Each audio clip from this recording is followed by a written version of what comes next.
92.5. Brooke and Jubal's second date update.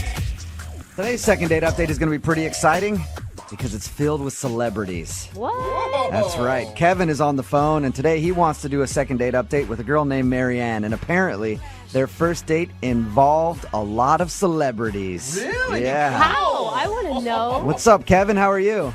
Hey, man. How you doing? I'm good. So I hear your first date was a star-studded affair. Whoa.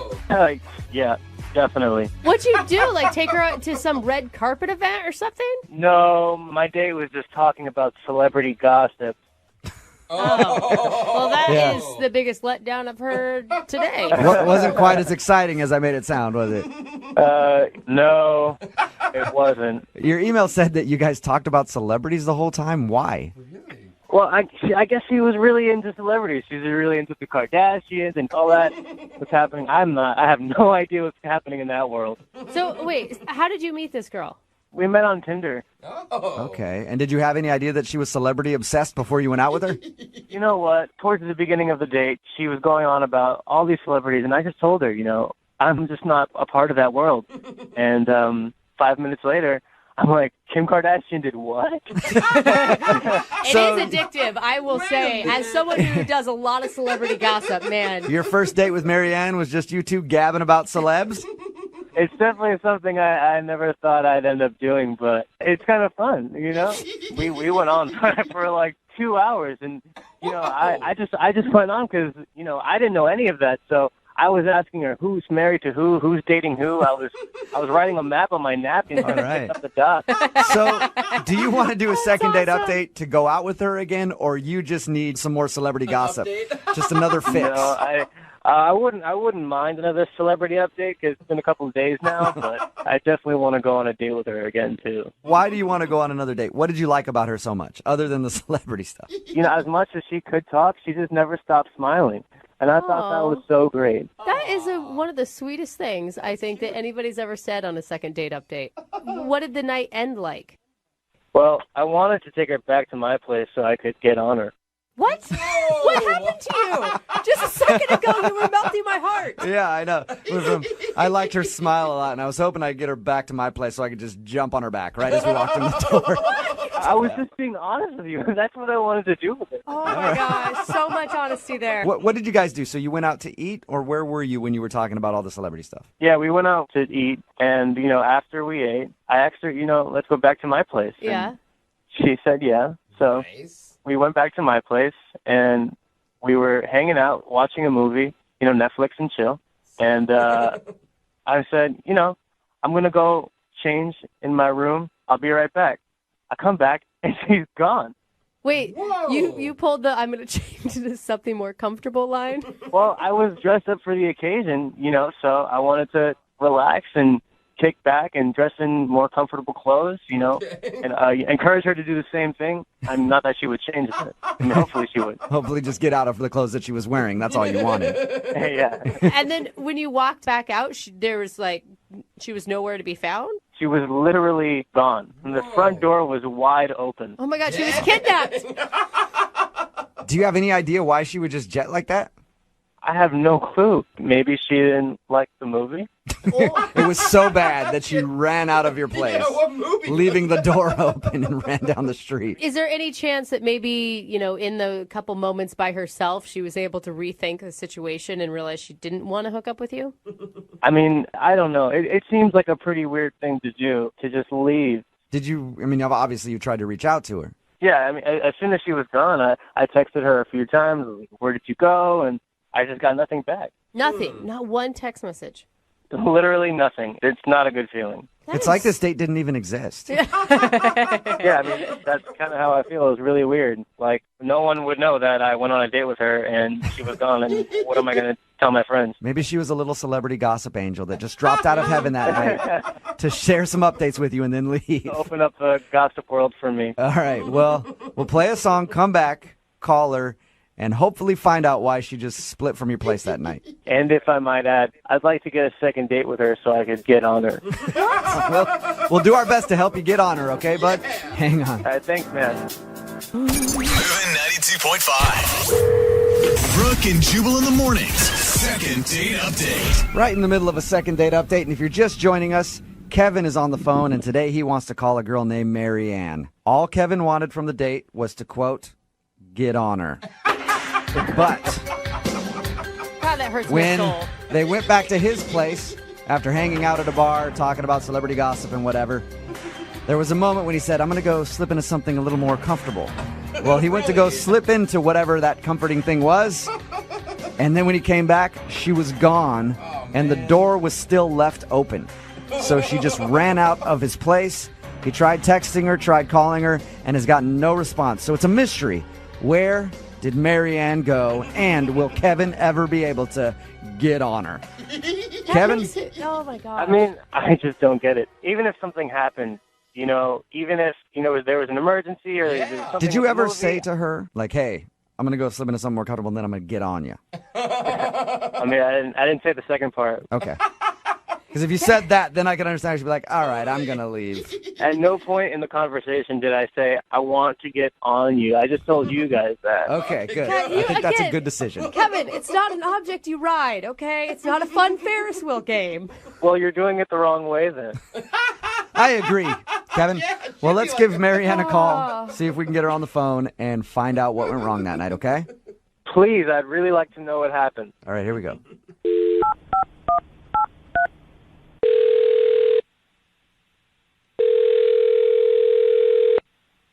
Hello, Hi, I was looking to speak with Marianne.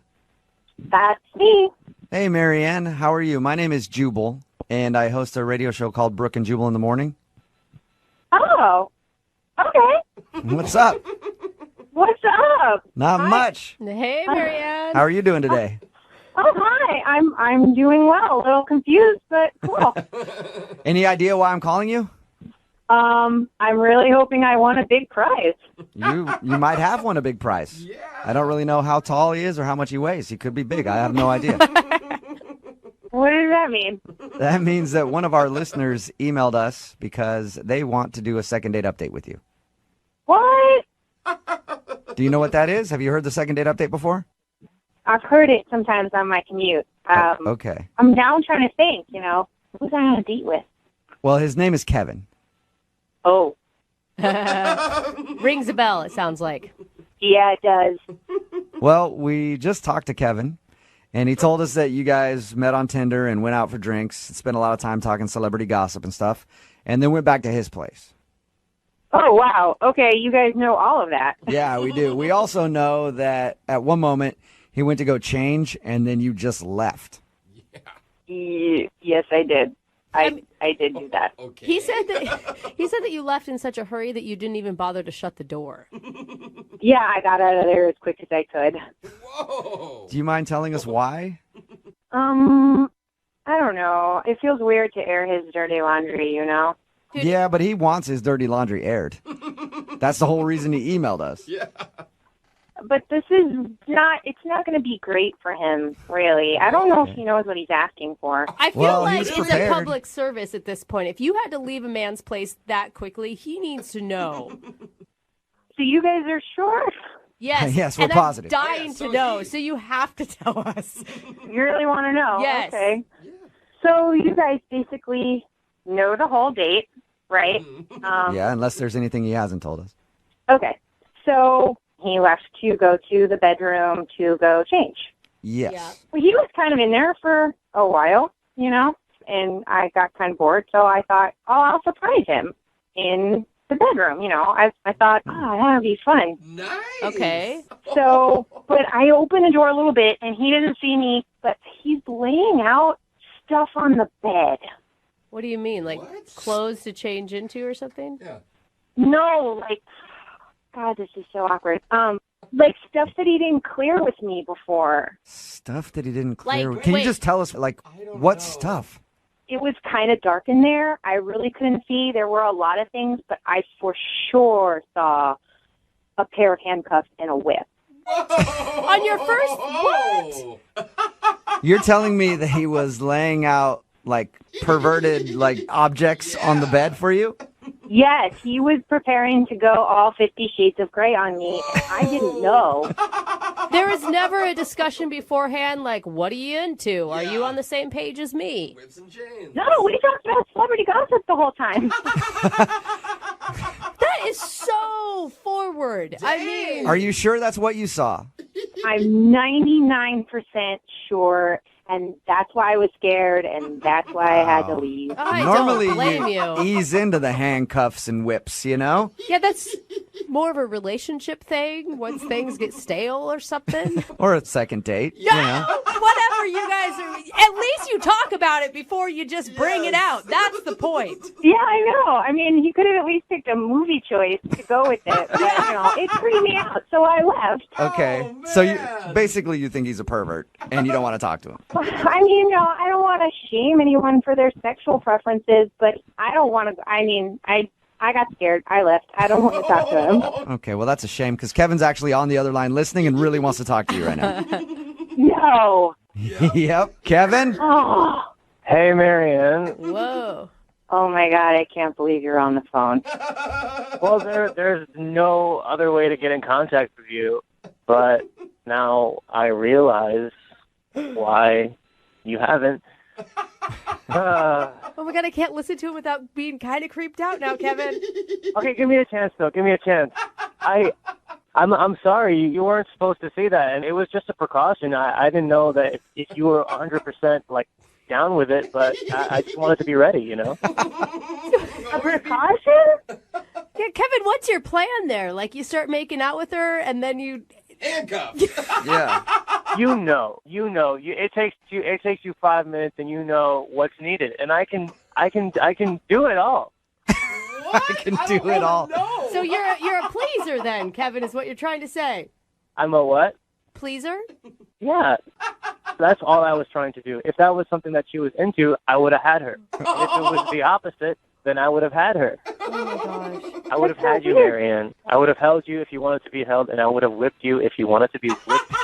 Wow. This is really freaking me out. I'm really glad I ran out of the room. Well, for the record, those handcuffs you saw, they weren't for you. They were for me. That doesn't make it better. That doesn't make it look weird. Kevin, can you really not see how this is maybe a little too much the first time you meet somebody? I mean, I can definitely see how it could be too much if it's not your type of thing. But, if it's not your type of thing, then I wouldn't have presented it to you. But I don't know who you are. It's my type of thing. Everything you say, Kevin, just gets creepier and creepier. How do you do it? I'm impressed. I'm not trying to be creepy. I'm just trying to be real with you. I'm an honest person. That's me. Hey, At heart. least honest. Yeah, maybe a little too honest, Kevin. I'll ask the question, though. Marianne, would you like to go out on a second date with Kevin? We will pay for it. No. The handcuffs are not in my future, and they shouldn't be in his. Marianne, that's a shame because I can do lots of things. You saw one part of me, and I can give you more. And I really like your smile, and I really like to see you again. Creepy. No, you freaked me out beyond all repair. I am freaked out. Oh. All right. Well, Marianne, if you ever do come around to see the joy of whips and handcuffs, I'll be here. Whoa. Thank you very much. If I change my mind, sure, I'll do that. But nope, I don't think I will. All right. Well, Kevin, I'm sorry you didn't get a second date. Yeah, well, at least I know now why she left. Yes. I won't do that again. And I think you've ruined the dating game for every Kevin on Tinder ever after this. Maybe I helped it. Maybe we know now. Maybe. Brooke and Jubal in the morning. Got a text in at 78592 says, I don't know why that girl won't go out with him again. I would love to go out with that guy. Talking about today's second date update. If you missed it, Kevin wanted to call a girl named Marianne who wasn't calling him back after their date. When we got her on the phone, we found out why. It's because they met on Tinder and they were messing around on the couch, and she was actually ready to hook up with him. He's like, I'm going to go to the bedroom real quick, get a little more comfortable. And she was going to go surprise him in the bedroom. And then when she went to the bedroom, she saw him laying out like whips and handcuffs and everything else. And then she wasn't interested all of a sudden, like, wait, that's a little bit too early. Yeah. You shouldn't even assume people like sushi, for instance, on a first date, let alone whips. And the whole time she was telling the story, you know what I was thinking? That's a perfect opportunity for her to get on the phone with my friends at advocateslaw.com. Oh my God. Let's say you're over at a friend's house and they pull out a whip and whip you, Yeah. and you don't like it. It hurts a little too much. Maybe they're a little too rough with the handcuffs. Well, you can call my friends at advocateslaw.com. They're personal injury attorneys. They also do auto as well. It's 206-512-3555. They're available 24 hours a day, 7 days a week, and it costs you nothing to talk to an attorney, and you don't pay anything unless you win. And they've gotten over $100 million for their clients. It's advocateslaw.com. But yeah, Kevin jumped the gun there on that a little bit. Yes. He's just, I just want to be prepared in case you liked that. Yeah. Well, There are ways ask. to find out slowly what somebody's into instead of just being like, oh man, she's ready to go. Let's get this thing started. I got to get everything. Has anybody seen my samurai sword? I have to. Who knows if she's going to be into that kind of thing. Patience is definitely key in that whole situation. Yeah. Remember, if you want to do a second date update, all you have to do is email the show, and we will call the person who didn't call you back. Moving 92.5.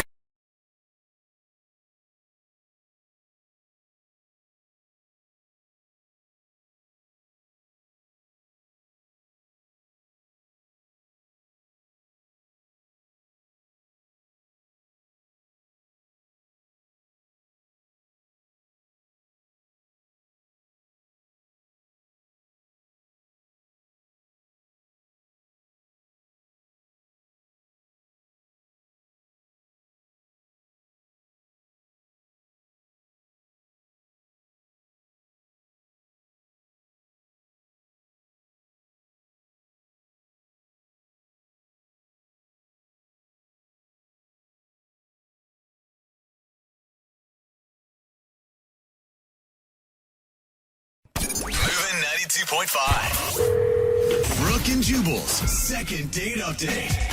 It can be awkward when you're out on a first date and then you run into somebody that you know and you have to sit there and have a conversation and like introduce them to your date. Like I can't tell you how many times it's happened to me. Like, hey, this is the repo guy. He's trying to take my car. And then I have to have a long conversation with him like, hey, sir, could you not take my car? I'm on a date. This is my date. And then they get introduced and it's just awkward. Yeah. Well, the girl who wants to do a second date update today had an awkward run-in on her first date, and that's why she thinks she's not getting a call back. Her name is Isabel. Hello, Isabel. Hi. How are you? Good. How are you doing? Good. So your email says you think your date got screwed up because of somebody that you ran into. We'll get into that in just a second. But first, what's the guy's name that you want to call today? His name is Darren. Darren, and how did you meet Darren? I met him kind of in my neighborhood. I just ran into him one day near my house, like a few blocks away. He was on a walk, and I know it's going to sound cliche, but he has a really cute dog. So Of course. I had to go over to go pet the dog. All right. Did he ask you out or did you ask him out? He asked me out. We just kind of walked together for a while, and I told him I love animals, and his dog was adorable, and he was obviously aware of that.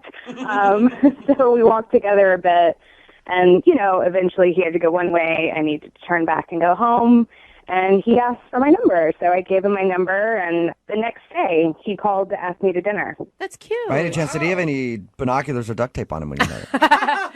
No creepy duffel bag or anything. He was very normal, very charming. I was just trying to see if he set up your chance meeting while he was outside walking his dog. So where'd you guys go on your date?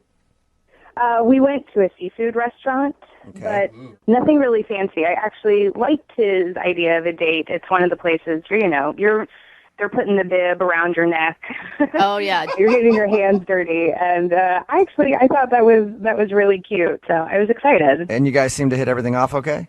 Yeah, and he's really funny. So I spent probably the first half hour laughing, and he was great. I thought it was going really, really well. And then my old boss shows up at the table. Wait, at your table, did you just say? Yeah, it got a little awkward. Did you like your old boss? Or was this somebody that you wouldn't want to talk to normally? This is someone I would not want to talk to normally, and I'll tell you why. He only goes by his nickname, which is Silky. Oh, that's nasty, Silky? dude. Anyone who refers to themselves as Silky. That sounds like a fun guy to hang out with to me. Well, exactly. And so Silky walks up, and like he's just a big, loud, obnoxious guy. It was really uncomfortable, and so Darren is trying to play along with all of Silky's terrible jokes, and name. I know it's hard to say with a straight face. It really is. It's awful. And so Darren actually offers up that it's our first date, and that just got, Silky going. Oh, yeah. So he's like one of those guys that's always trying to be funny and is always on. Yeah, and it was terrible because we're sitting there with like bibs around our neck, and he's asking if there's going to be kisses later. And Did you guys like joke about it? I mean, if I were on a date with you and some dude named Silky came up and was being obnoxious, I would still laugh about it with you after and be like, man, I can't believe you used to work for that guy. honestly, I was a little flabbergasted that he was there. So, we tried to make light of it. So then Silky finally leaves, and Darren's kind of chuckling, and, he's asking, what's this guy's deal?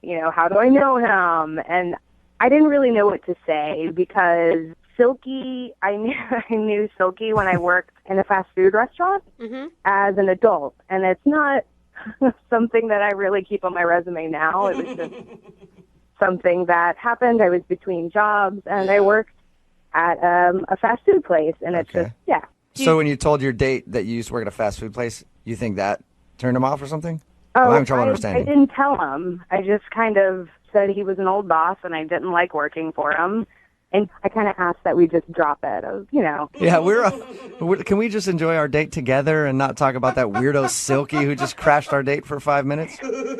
I think that's a reasonable request. So, yeah, I just asked that we kind of move on. And Silky's a crazy character from a long time ago. And Darren, I think, took that the wrong way and kind of stared at me like, wondering if I was hiding something or if there was some big secret I wasn't telling him. If I were Darren, I could see where, if he had an old boss named Silky, I would think that he must have been, some sort of drug dealer or something. I can kind of see that, and it did get a little awkward for a few moments, and then we just went back to dinner and had a good time. How did your date end?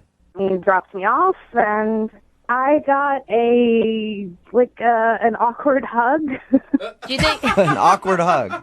Something was obviously bothering him or was wrong, and I don't know what's going on because he hasn't responded to my text. I've texted him a few times, and I feel bad that maybe I should have just told him about the fast food job, or maybe my perfume was too strong, or he didn't.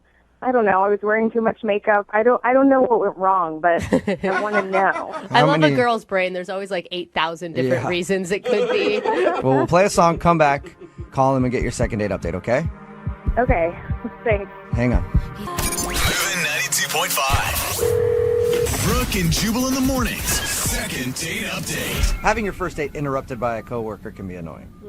Having your first date interrupted by an old boss named Silky can definitely ruin the whole thing. Sounds bad. If you're just tuning in for the second date update, Isabel is on the phone with us.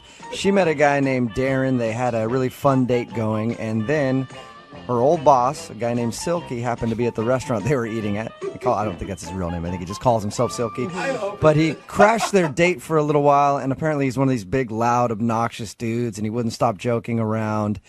And when he left, her date asked about Silky, and she didn't want to say where she knew Silky from because it was like when she was between jobs, she was working at a burger place, and she was kind of embarrassed of that. So she asked him to move on, and then ever since Silky's appearance on the date, her date sort of seemed a little weirded out, and he hasn't called her since. We're going to get him on the phone and find out if it was Silky who ruined the day for her. Are you about ready to go, Isabel? I'm ready. I want to know what happened. And you do know, Isabel, you shouldn't be ashamed of working hard and having to work at a fast food joint for a little while. I know. It's nothing against anyone who works fast food. For me, it was just my degree wasn't, it's just not a part of my life I talk about. Yeah, okay.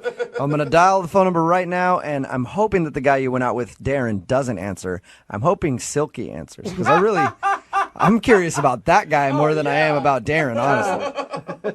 All right, here we go.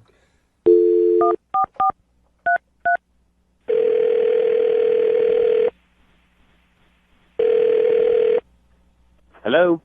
Hi, can I speak to Darren, please? Is this Darren? Hey, Darren, how are you? This is Jubal from Brooke and Jubal in the morning. Okay. I'm sorry, I don't know you. I know you. I know you, Darren. Well, that's not creepy. Sort of. Whoa, who is that? Sorry, this This is Jubal from Brooke and Jubal in the Morning. It's a morning radio show. One of our listeners actually emailed us to see if we could get you on the phone.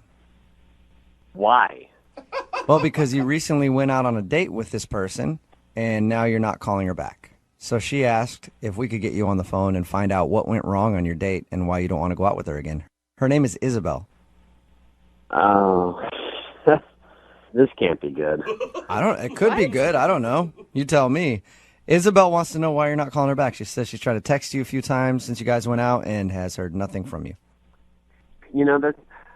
It's just not something I really want to pursue or get into. Or She told us about the date. Can I just at least kind of tell you what she was saying? She told you about our date? Yeah. She told us all about how you guys went out to the seafood place, like a crab shack type place. Okay. And she... Oh, my God, that's weird. She said she really enjoyed it, by the way. The food? Yeah. The food, the company. She said she liked you a lot. I'll tell you why she thinks she's not getting a call back, and maybe you can just tell me if I'm wrong or right, okay? Uh-huh. She says that during your date, you were interrupted for a little while by her ex-boss, a guy that calls himself Silky, and he sounds like quite the character.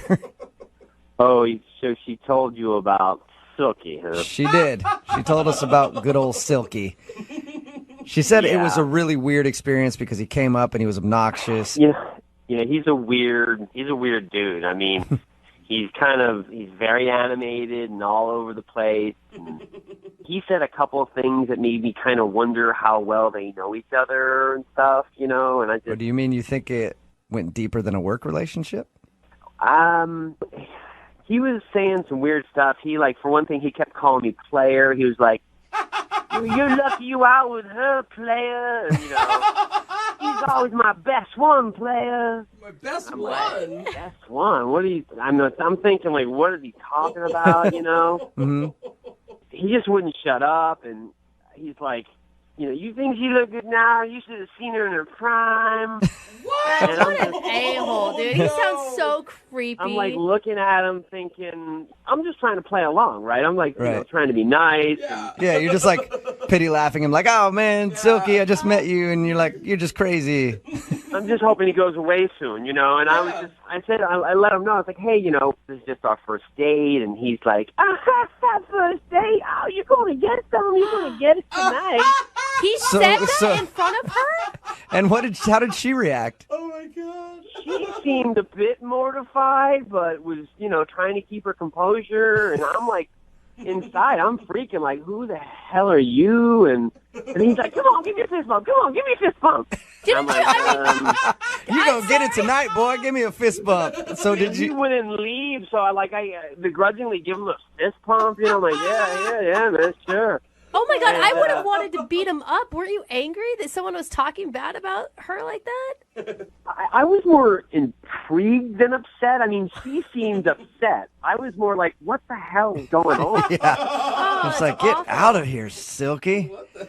So totally. I mean, I was just, and I asked her when he left, and she didn't want to talk about it. She was like, oh, it's just an old boss. I don't want to get into it. And that made me kind of like wonder. I mean, I don't know. I mean, it just seemed to me that, possibly that maybe they knew each other in a sort of way I didn't want to get involved with. Like they had a relationship or something? No, I mean, not like a romantic relationship. I mean, it seemed like maybe she was possibly a prostitute or something. And she was one of his girls. I mean, that's kind of like the vibe I got. Instincts were like... Are you telling me you thought that he used to be her pimp? I don't know that for a fact, but I mean, without a doubt, my instincts and my thoughts were kind of feeling that and thinking that. It was very uncomfortable. So you're saying that you think she's a hooker? I don't know if she is or used to be or was to be or wasn't, but it seemed sort of like that. Okay, so that's why you're not calling her back then. Yeah, I don't want to get involved with a guy named Silky who, is, going to, come after me. You afraid Silky's going to cut you? Oh, my God. Why didn't you? I don't even want to find out what Silky's going to do. Why not ask her? I mean, I know that's a really awkward thing to ask, but I did ask her. I asked her who he was, and she didn't want to talk about it, and she was just uncomfortable, which added to the, That is the most ridiculous jump to conclusions I've ever heard in my life. Silky sounds like a well, pimp. you weren't there. You weren't there. So, you can say that from where you're sitting now, but I'm telling you, I'm pretty good at the character. well, let's ask her. I think that'd be a good idea. She's actually on the other line listening, so that's possible right now. What? Isabel, were you or are you a hooker? Oh, come on. No, I'm not a hooker, Darren. Good God, I'm not a hooker. I worked for Silky at a burger joint, and I was embarrassed, so I didn't want to tell you. Silky doesn't seem like he works at a burger joint, okay? Not the way I know he doesn't, but he somehow became a manager, and he hired me. I'm not really sure what to think, even though she just said that. You're still not sure if maybe I'm not a hooker after having dinner, after going on a walk? After hanging out, you're still not sure, Darren, if I'm a prostitute? I'm not saying you are now. Maybe you were before. I don't know. And you know what? I don't want to know. I flipped burgers, and I was embarrassed, and I didn't want to tell you. I was not a lady of the night. Well, what am I supposed to think? I mean, some guy named Silky comes up and is like, yo, she used to be part of my team. You used to see her in her prime. I mean, I don't really think that's what a burger shift leader in the morning.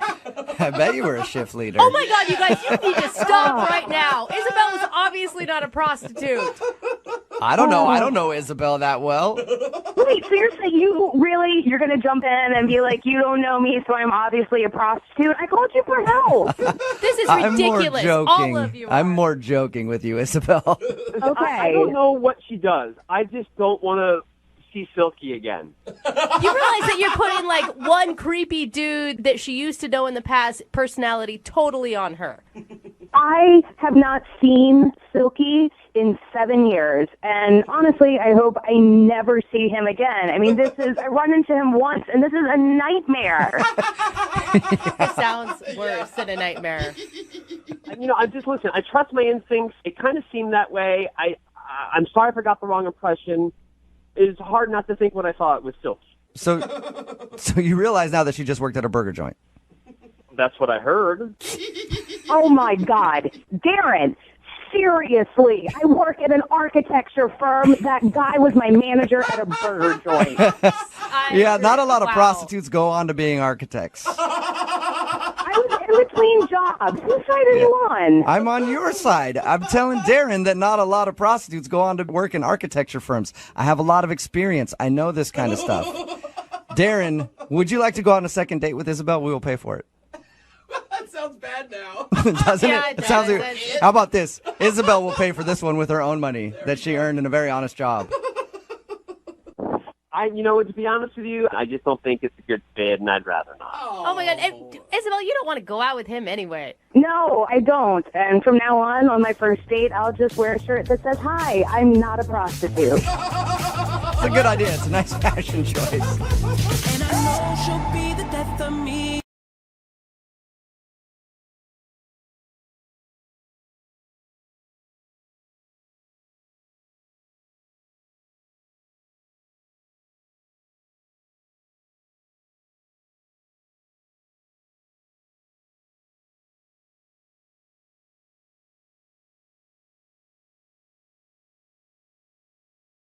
Moving 92.5. Brooke and Jubal's second date update. Girls have two tricks that they like to use after a one-night stand. They either do the old leave behind. That's what I call it, where like leave an article of clothing or something at the guy's house, hoping that he'll call you, be like, hey, you left your bra here. You want to come get it? By the way, if you've ever done a leave behind with me, whatever you've left has gotten thrown directly in the trash. Or their other trick that they use is a takeaway. It's either a leave behind or a takeaway, where they take like a sweatshirt or a hat or some sunglasses or something, hoping that the guy will call them to get it back. Yeah, I've missed a couple sweatshirts, actually. Well, today's second dater, Katie, is on the phone. She took something from the guy that she wants us to call today, but he still hasn't called to get it back, and she's confused why.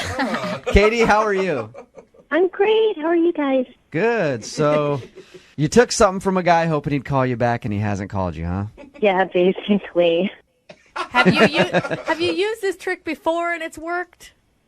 I haven't, but a girlfriend of mine says that she does it a lot, and that it's like harmless, and it's a good excuse to have the guy call you in case I don't know. It depends what you took, okay? Because something very small, he might not call. He might not even notice it's gone. You take the guy's car, he's getting in contact with you. What did you take from the guy that you so you guys had a one night stand, right? Oh my gosh, I don't want to think of it as a one night stand, Okay, but it's looking like it was a one night stand. All right. So what did you take the morning after with you? I took just a sweatshirt hoodie, but Okay. it was really cold out. All right. It really was freezing next day. Did you ask him, or did you just do it without him even knowing it? I didn't, but he was kind of still sleeping, and I did say goodbye. I grabbed it, but later I did text him, and I haven't heard anything. So you texted him like, "Hey, sorry it was cold. I was leaving. I grabbed your sweatshirt. Hope you don't mind." And he hasn't said anything? Like I didn't want to wake you up. Basically, I said I didn't want to wake you up. It was freezing cold out. And he knew I had to rush out early. Okay. So I just said, "Hope you don't mind." And it was just a basic. It didn't have a logo or anything. So I figured, Katie, it might have been the sweatshirt that his great-great-grandfather handed down to him. Hoodies were big back then. Do you think it's the sweatshirt that's making him not call you back, or do you think it's something else? I don't know what it could be. Maybe that, or the fact that we hooked up so fast. Okay. Well, first tell us how you met him. Basically, where I work, the whole department finished a big project, so we just went out for like a happy hour. And this kind of coworker, I don't work with him directly. He had a group of friends that met him out, and I got introduced to him, and there was just instant chemistry. And when we talked and laughed a lot, and he said, "Hey, I'd like to take you out," and I was like, "Great." And so after that, he said, "Oh, maybe we can go grab another drink somewhere else." And he lives close by, so I said, "Oh, well, do you have drinks back at your place?" And he was like, "Oh, wait, Nice let me think." move, So we would pick up Carrie. something, and then he was like, "No, actually, I do have a few things." And I said, "Well, I'm not picky. I can drink anything." You're like, "I don't care. Just get me back to your house." So you guys went back to his house. We had a lot of fun. Okay. Did anything interesting or strange or anything noteworthy happen while you were, you don't have to tell us about what you were actually doing. I think we all know. But did anything weird happen that you think might make him not want to go out with you again? No, we really had so much fun. I thought we had a lot in common, so I was like, this is fast, but this is great. But now I'm thinking, I don't know. Now maybe he was like, whoa, that was too easy. Or maybe he was kind of like, wow, this chick just took like an item of clothing. Like, that's so forward. I don't even know. So you said goodbye to him on your way out. Did he say anything to you? What is the last thing that he said to you? Just like, talk to you later. And he was like, okay. Because he was like still asleep. And when you texted him, what did you say? I just said, oh, I had a fun time, and I sorry I had to rush out, but it was really freezing cold. I hope you don't mind that I grabbed your hoodie on my way out, but I can get right back to you. And he hasn't said anything back to you after trying to text him and call him. You haven't got one word. Nothing. Nada. Okay. Nothing.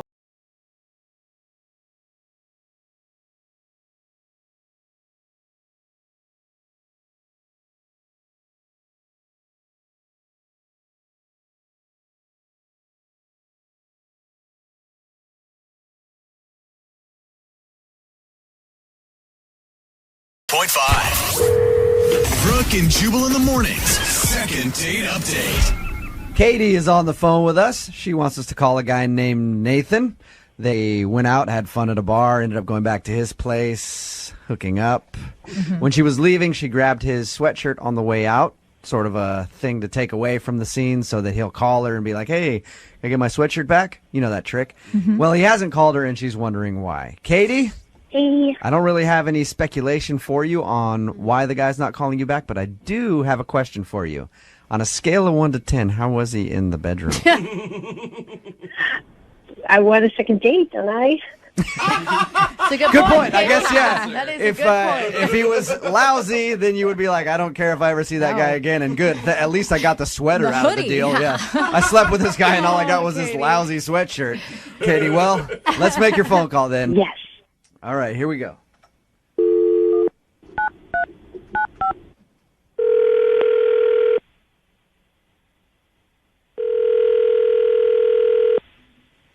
Hello.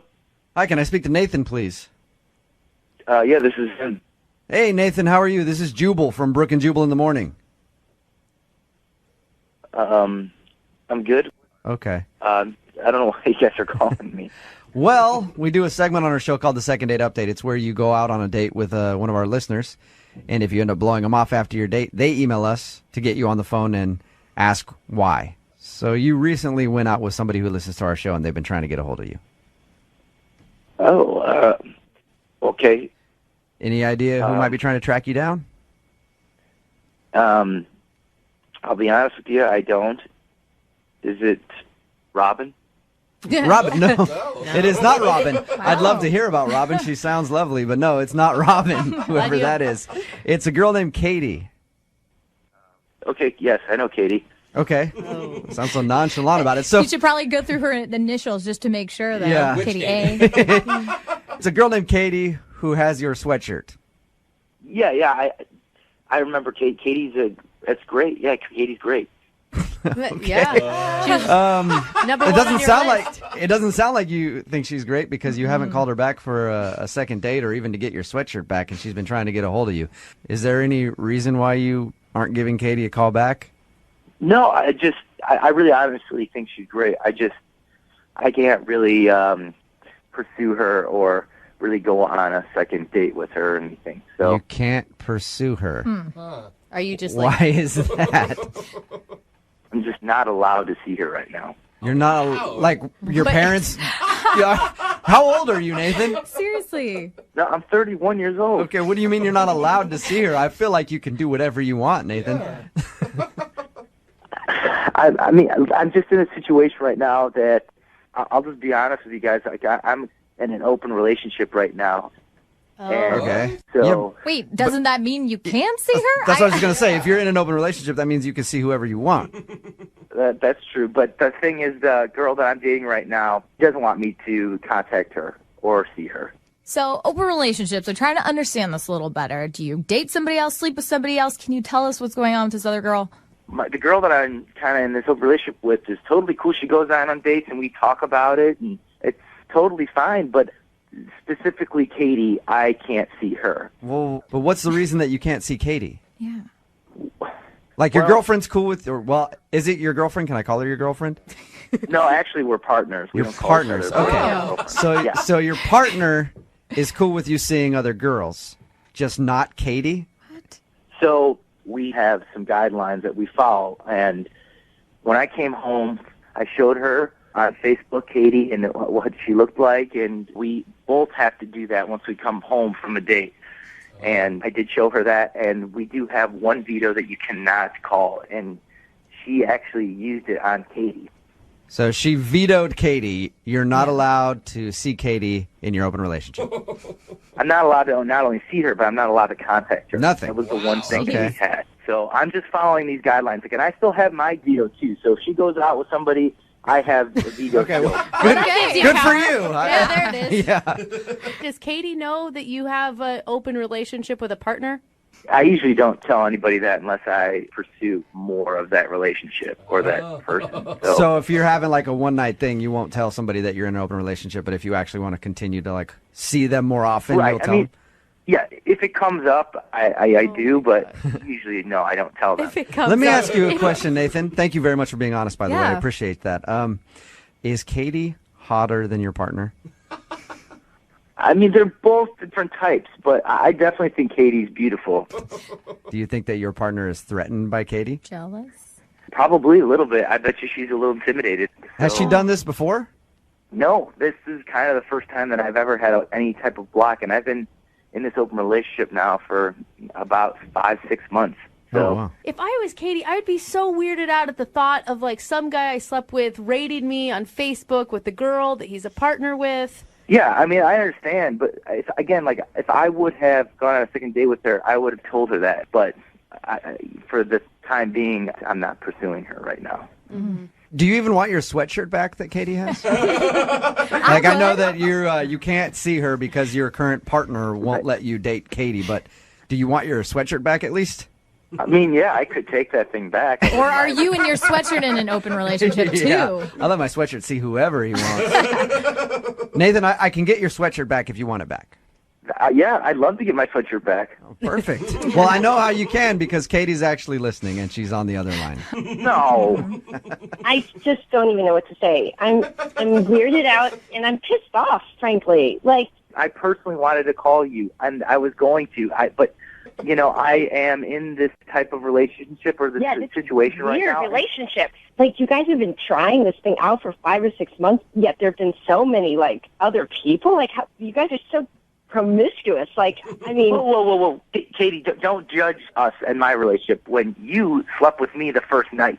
Okay, I didn't know your situation. Do you hear yourself? Like, it's so warped. Like, she's not even your girlfriend. Like, I don't even know what you get out of it. Katie, start thinking of this as a compliment, okay? Because you're very attractive and beautiful, and the partner that I'm with right now said to not go out with you anymore because she's intimidated by you. Oh, yeah, Nathan, you're right. I should feel so honored. Wow, I feel so good about myself. I'm just that good looking, right? I'm just that wonderful. Okay. You are. Thanks. Yes, you are. You really are. You're beautiful, and I'd love to go out with you, Kate. It's just... Again, I can't do anything, me personally. It's out of my hands. I don't even want to hear your voice anymore, Nathan. Like, you are the biggest ass. You're just a straight-up ass. Whatever this bullshit is that you and this, other... what you guys have got, I don't care. You're a asshole. That's it. Period. Okay, well, then I guess that brings me to my next question. Yeah. Nathan, would you like to go out with Katie again? We will pay for a second date. Dude, why do you even ask? I honestly would, but I can't. I think that you two maybe want different things, Nathan. Yeah. No, he's a up individual, obviously. All right, well, Katie, I'm sorry you did not get a second date, but at least you got a sweatshirt out of the deal, right? Yeah. No, I am burning this sweatshirt. That's still fun, too. Successful second date, in my opinion. Brooke and Jubal in the morning. It never ceases to amaze me how people can surprise me in their reactions to the second date update. It's Brooke and Jubal in the morning. I'm moving 92.5. All the text messages that we're getting in at 78592 are ripping the girl who called us to get a second date update. Not the guy that she slept with on a one-night stand that is currently in an open relationship. If you just tuned in, Katie wanted us to call this guy named Nathan. They met, hooked up.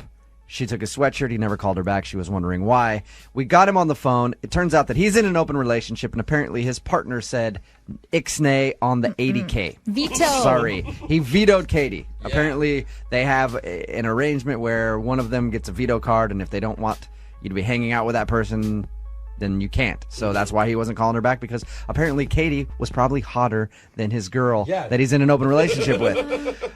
But everybody's ripping Katie because Katie got really pissed at him for leading her on or whatever. But it was a one-night stand, and they didn't have a relationship, and he says that after time, if he wants to date somebody or see somebody again, he'll let them know that he's in an open relationship. Now, does anybody in the room disagree with that, or do you think that Katie was okay for getting upset at him?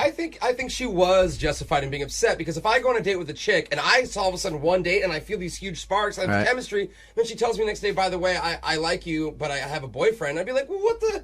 Do you think that he should have told her before they slept together that he's in an open relationship? Like, I think knowing that would have changed her decision to sleep with him. Like, he had to know deep down that, if I tell her that, she's probably not. That's why he doesn't tell people. Of course, she's not an idiot. He knows that that's going to ruin everything for him. So anyway, he can't see her anymore. She got pissed, and now everybody on the text message board is saying, how judgmental is she? It's nice to know that we have so many swingers listening to the show. Yeah. Nobody's even like, oh man, what a weird relationship that guy's in. It's like, how dare she judge him and his lifestyle? If he wants to sleep with whoever he is, he can sleep with whoever he wants.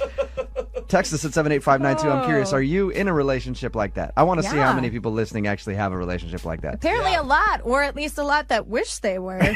Seriously. Remember, if you want a second date update, all you have to do is email the show, brookeandjubal@moving925.com. We will call the person who didn't call you back. Moving 92.5. Brooke and Jubal in the morning presents $1,000 Thanksgiving. $1,000 Thanksgiving. We want to thank you for making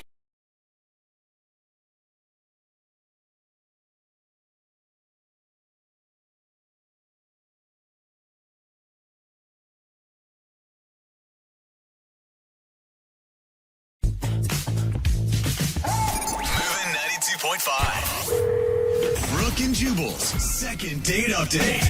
I'm really interested to hear what happened in today's second date update because Wade, who is on the phone with us, he wants us to call a girl named Miley. They went out on a date, and after their date, he got 2 texts from her.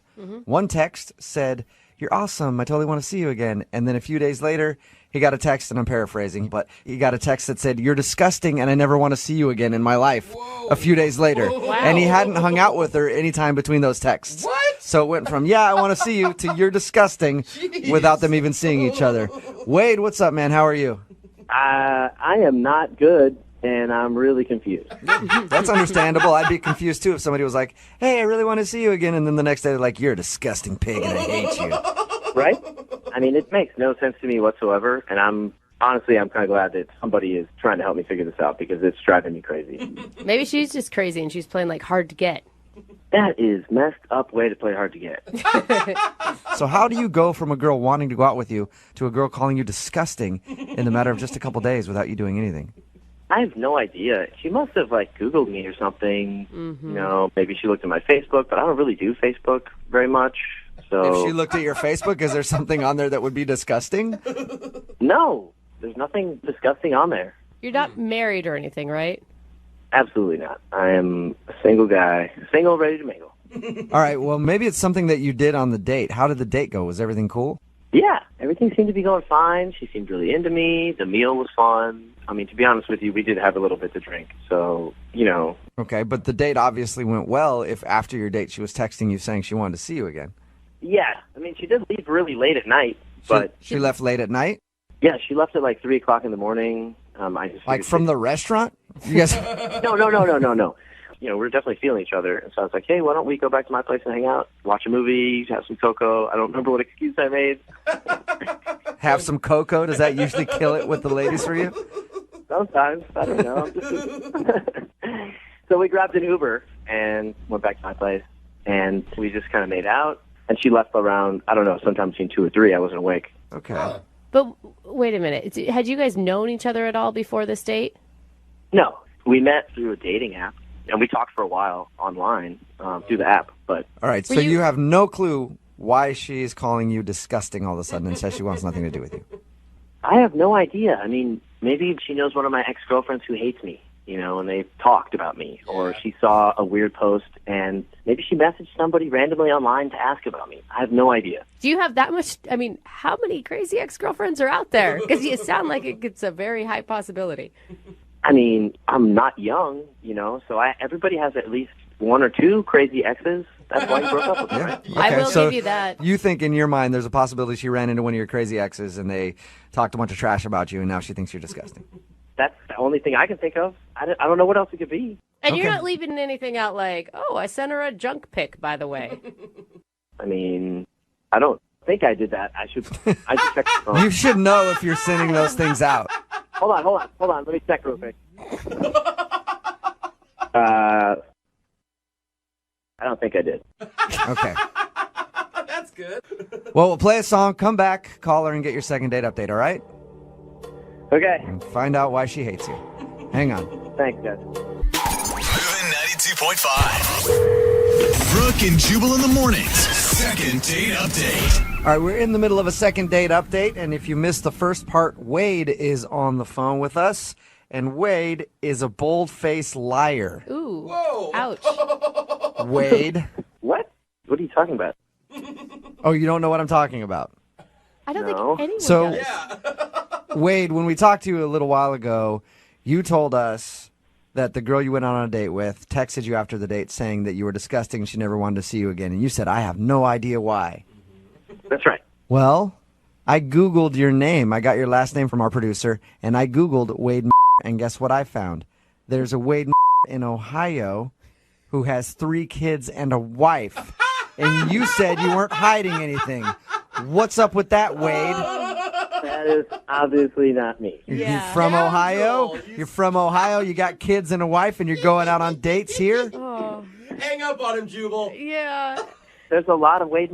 That's obviously Nope. not me. I looked it up. Only one Wade in the entire world. Wow, Jubal, you should And be it's a that PI. So disrespectful to come on this show and just lie to us like that, Wade. You guys are ridiculous. All right. Well, we're about to call Miley and see why, in fact, she isn't calling you back, because I guess there may be another Wade Miller out there. Are you ready to give her a call? Yeah, I'm ready. Let's do this. All right, here we go.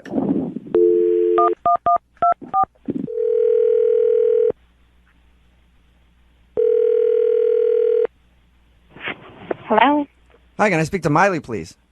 This is Miley. Hey, Miley, how are you? This is Jubal from Brooke and Jubal in the Morning. Okay. Do you know who I am? No. Should I? I guess you don't have to, but it'd be cool if you did. I host the radio show Brooke and Jubal in the Morning, and one of our listeners emailed us about you. It wasn't my mother, was it? No, it was not your mom. Maybe that's another segment we have to do on the show for a different time. I don't know, but we do a segment on our show called the Second Date Update. It's where if you go out on a date and then blow somebody off, they email us to see if we can get you on the phone and ask why. Okay. Any curious at all who emailed us about you? I don't really need to hear anymore. I'm pretty sure who emailed you, and he was disgusting. I had to go to the doctor because of him. What? You had to go to the doctor because I'm calling about a guy named Wade. I'm hoping we have the right person because I don't want to get somebody else's stuff out there. What? Yeah, you have the right person. Okay. And why'd you have to go to the doctor after going out on a date with Wade? He gave me head lice. Shut up. He gave you lice? Is that what you just said? Yeah. He gave you. Are you sure that he gave you lice? I'm positive. Why? How can you be sure? Well, he's the only person that I was, close with in a really long time, and after that, I had to go to the doctor to get the head lice removed from my head. You haven't been around like any kids, or there is no other way you could have possibly gotten head lice? Absolutely not. So Wade's the only person that you've been around in weeks. Well, the only person I was close enough to have those disgusting bugs jump onto my hair from, yes. Did it seem like he was itching his head and stuff while he was out with you? Yeah.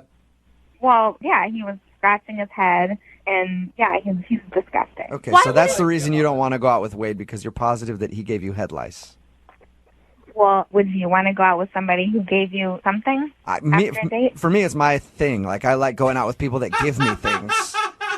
In all different shapes and sizes. But he's weird. But I'm into different stuff than most people, so I guess I can see where you're coming from. Well, thanks for being honest with us, Miley. I appreciate it. I hope the lice is gone now. Oh, yes, it's definitely gone. Oh, it's making me itchy just even talking about it. Seriously. Yeah. Miley, I should also let you know that Wade is actually on the other line listening, too. Are you serious? Mm-hmm. Wade, are you there? Hi, Miley. I don't think I have head lice. I don't think. Well, maybe you should go to the doctor and get it checked out, and then go through everything I had to go through to get them removed from your hair. Come on, I mean, this is ridiculous. I don't have head lice. Are you calling me a liar? No. I mean, I'm sure you had head lice. That came out wrong. I mean, I believe you, but I don't think maybe you didn't get it from me. All right, smartass. Then where did I get them from? I had to go put on a special shampoo to have these disgusting bugs killed, then have a tiny little comb through all of my hair to get their carcasses removed from my hair. Gosh. So where do you think that I got these bugs from if it wasn't from you? I don't know where you got them. Have you stayed at a hotel? No. I don't think you can get it that way. I'm just saying, you can get lice from places, not just people. Like, these things, I'm sure they jump around and stuff, So you don't have lice at all, Wade? I don't think so. I don't think so. I think you would know if you had lice, yeah. Yeah, that's what I'm saying. Like, I don't have a clinical practitioner in front of me to confirm it, but You do have lice, Wade. I saw you scratching your head the entire time we were together, and I didn't. That's ridiculous. Just because I scratched my head? That's a symptom of head lice. Scratching. When you were telling this whole story, I was afraid you were going to say I had given you, like, gonorrhea or something. This is ridiculous. So you have gonorrhea. That's a possibility, but head lice isn't a possibility, Wade? I don't think you're doing yourself we any didn't sleep together, so that'd be pretty impossible. But, like, I actually got scared when she brought it up. And You got... lice, and she's trying to say I have lice. Wait. So you have other things that you could have passed along to her. No, I don't. I'm a clean person. I don't have these things. And not even to say that lice is for dirty people. Like, kids at preschool get lice. Yeah, but it doesn't... What is lice? It doesn't sound that way because you're like, I was so nervous. Thank God it was just lice. No, I don't have gonorrhea or any other STD. Okay, I just came out wrong. Well, all right. So now knowing this, I'd love to ask Miley if she'll go on a second date with you. Miley, would you like to go out on a second date with Wade? He could possibly have lice, but definitely doesn't have gonorrhea. We'll pay for the date. No. No? What if he went to the doctor and got checked and it turns out he's clean? You liked him a lot at one point. No, thank you. Wade, I'll ask her again if you promise to take an AIDS test. Can you do that? I don't have AIDS. This is ridiculous. I don't know, Wade. I mean, this is just a downward spiral. This is getting worse. Like, I don't have any STDs. It starts, hey, everybody knows it starts at lice, and then it goes to AIDS. This is ridiculous. Brooke and Jubal in the morning. Whenever anybody says, I had to go to the doctor after going on a date with this person, it's usually never a good thing. It's never like, I had to go to the doctor because I was lovesick. My heart hurts so bad. It's Brooke and Jubal in the morning. I'm talking about today's second date update. This guy, Wade, went out on a date with a girl named Miley. She wasn't calling him back after the date. He had no idea why. And then when we got her on the phone, it turns out that she's convinced that her date with Wade made her have head lice. She got lice from Wade. Text in at 78592 that said, Miley is basic and Wade sounds cool. Lice and everything. It just shows that anybody will date anybody in the second date updates. Every time we do one of these, no matter how bad it is, people always text in like, I'll go on a date with them. Yeah. So you date a lice-riddled man like Wade. You don't, the thing is, she accused him of having lice. He said that he didn't have it. I just read an article where people were having lice because of taking selfies, because they put their heads together. Oh. And it's like having a whole influx of lice infestation. Yeah. So who knows? She could have got it from anywhere. I'd go out with him too. She's like, you were scratching your head the whole time. I feel like he just scratched his head once, and she's like, oh my God, that was it. She got It's lice totally him. somewhere. Maybe not from him, yeah. And she's looking back on the date like, oh my God, that guy was scratching his head the whole time, even if he wasn't. Somebody else texted in at 78592. Could be worse. Could have been crabs. I will say, Very true. it was a little suspect when Wade was like, well, I thought she was going to say gonorrhea. Yeah, that was but the weird she thing. didn't. That was the weird thing. If you missed the second date update, we got the two of them on the phone, and she was saying, you gave me lice. He was like, no, I didn't give you lice. I don't have lice. I promise. But instead of just saying that, he goes, whoa, man, when you said you had to go to the doctor, I thought it was going to be gonorrhea. And so specific, not just like an STD. Yeah, exactly. And he just kept digging himself deeper and deeper. Like, no, that's not what I meant. What I meant was there are other things you could get. And it sounded like he just had every STD on the planet. Even though and as soon as she was like, I had to go to the doctor, he's like listing off all the things that he could possibly have given her. Other than lice. He's like, dude, I have gonorrhea, not lice. Okay? Seriously. I'm got so much chlamydia. I'm all clammed up. I got clammed everywhere. But head lice? Absolutely not. I'm not disgusting. Another text in at 78592 says, that girl is an idiot. You can get lice from just about anywhere, which is true. She could have been in a cab maybe and put her head on the back, the headrest. She shared a girlfriend's coat who had lice, or maybe a coworker who has kids that had lice, sat in her chair, who knows? I might have given him a chance and just been like, all right, well, go to the doctor and prove to me that you don't have lice, and maybe we'll go out again, because she said she liked him until that point. That's always a romantic first date story. Yeah, it is. We met, he gave me lice, I made him prove that he didn't have it, and we fell in love. And that's what I knew. Yeah. I did get gonorrhea from him, however, but at least it wasn't the lice. Remember, if you want a second date update, all you have to do is email the show, Brooke and Jubal at moving925.com. We will call the person who didn't call you back.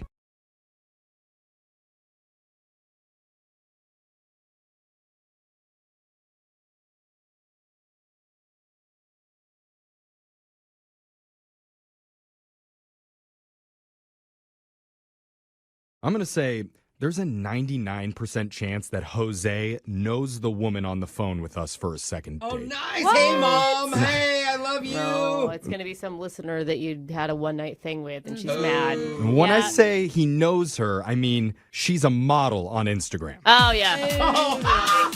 Makes sense. Okay. Sorry, I shouldn't just say Instagram model, because apparently she does work in magazines and other publications all over the world. Oh, cool. Her name's Lisa, and she emailed the show saying she just had the wildest first date of her life. What? And she needs help getting back in touch with the guy. So, Lisa, we'll get to your wild date in just a second, but first things first, why haven't you responded to any of Jose's DMs? Thank you. I'm sorry, Jose. I have a lot of DMs all the time. Okay, but that's why you're calling, though, to talk to me right now, right? You just called? This is your response to him. Yeah. Maybe. I'll try talking to you when I have more time.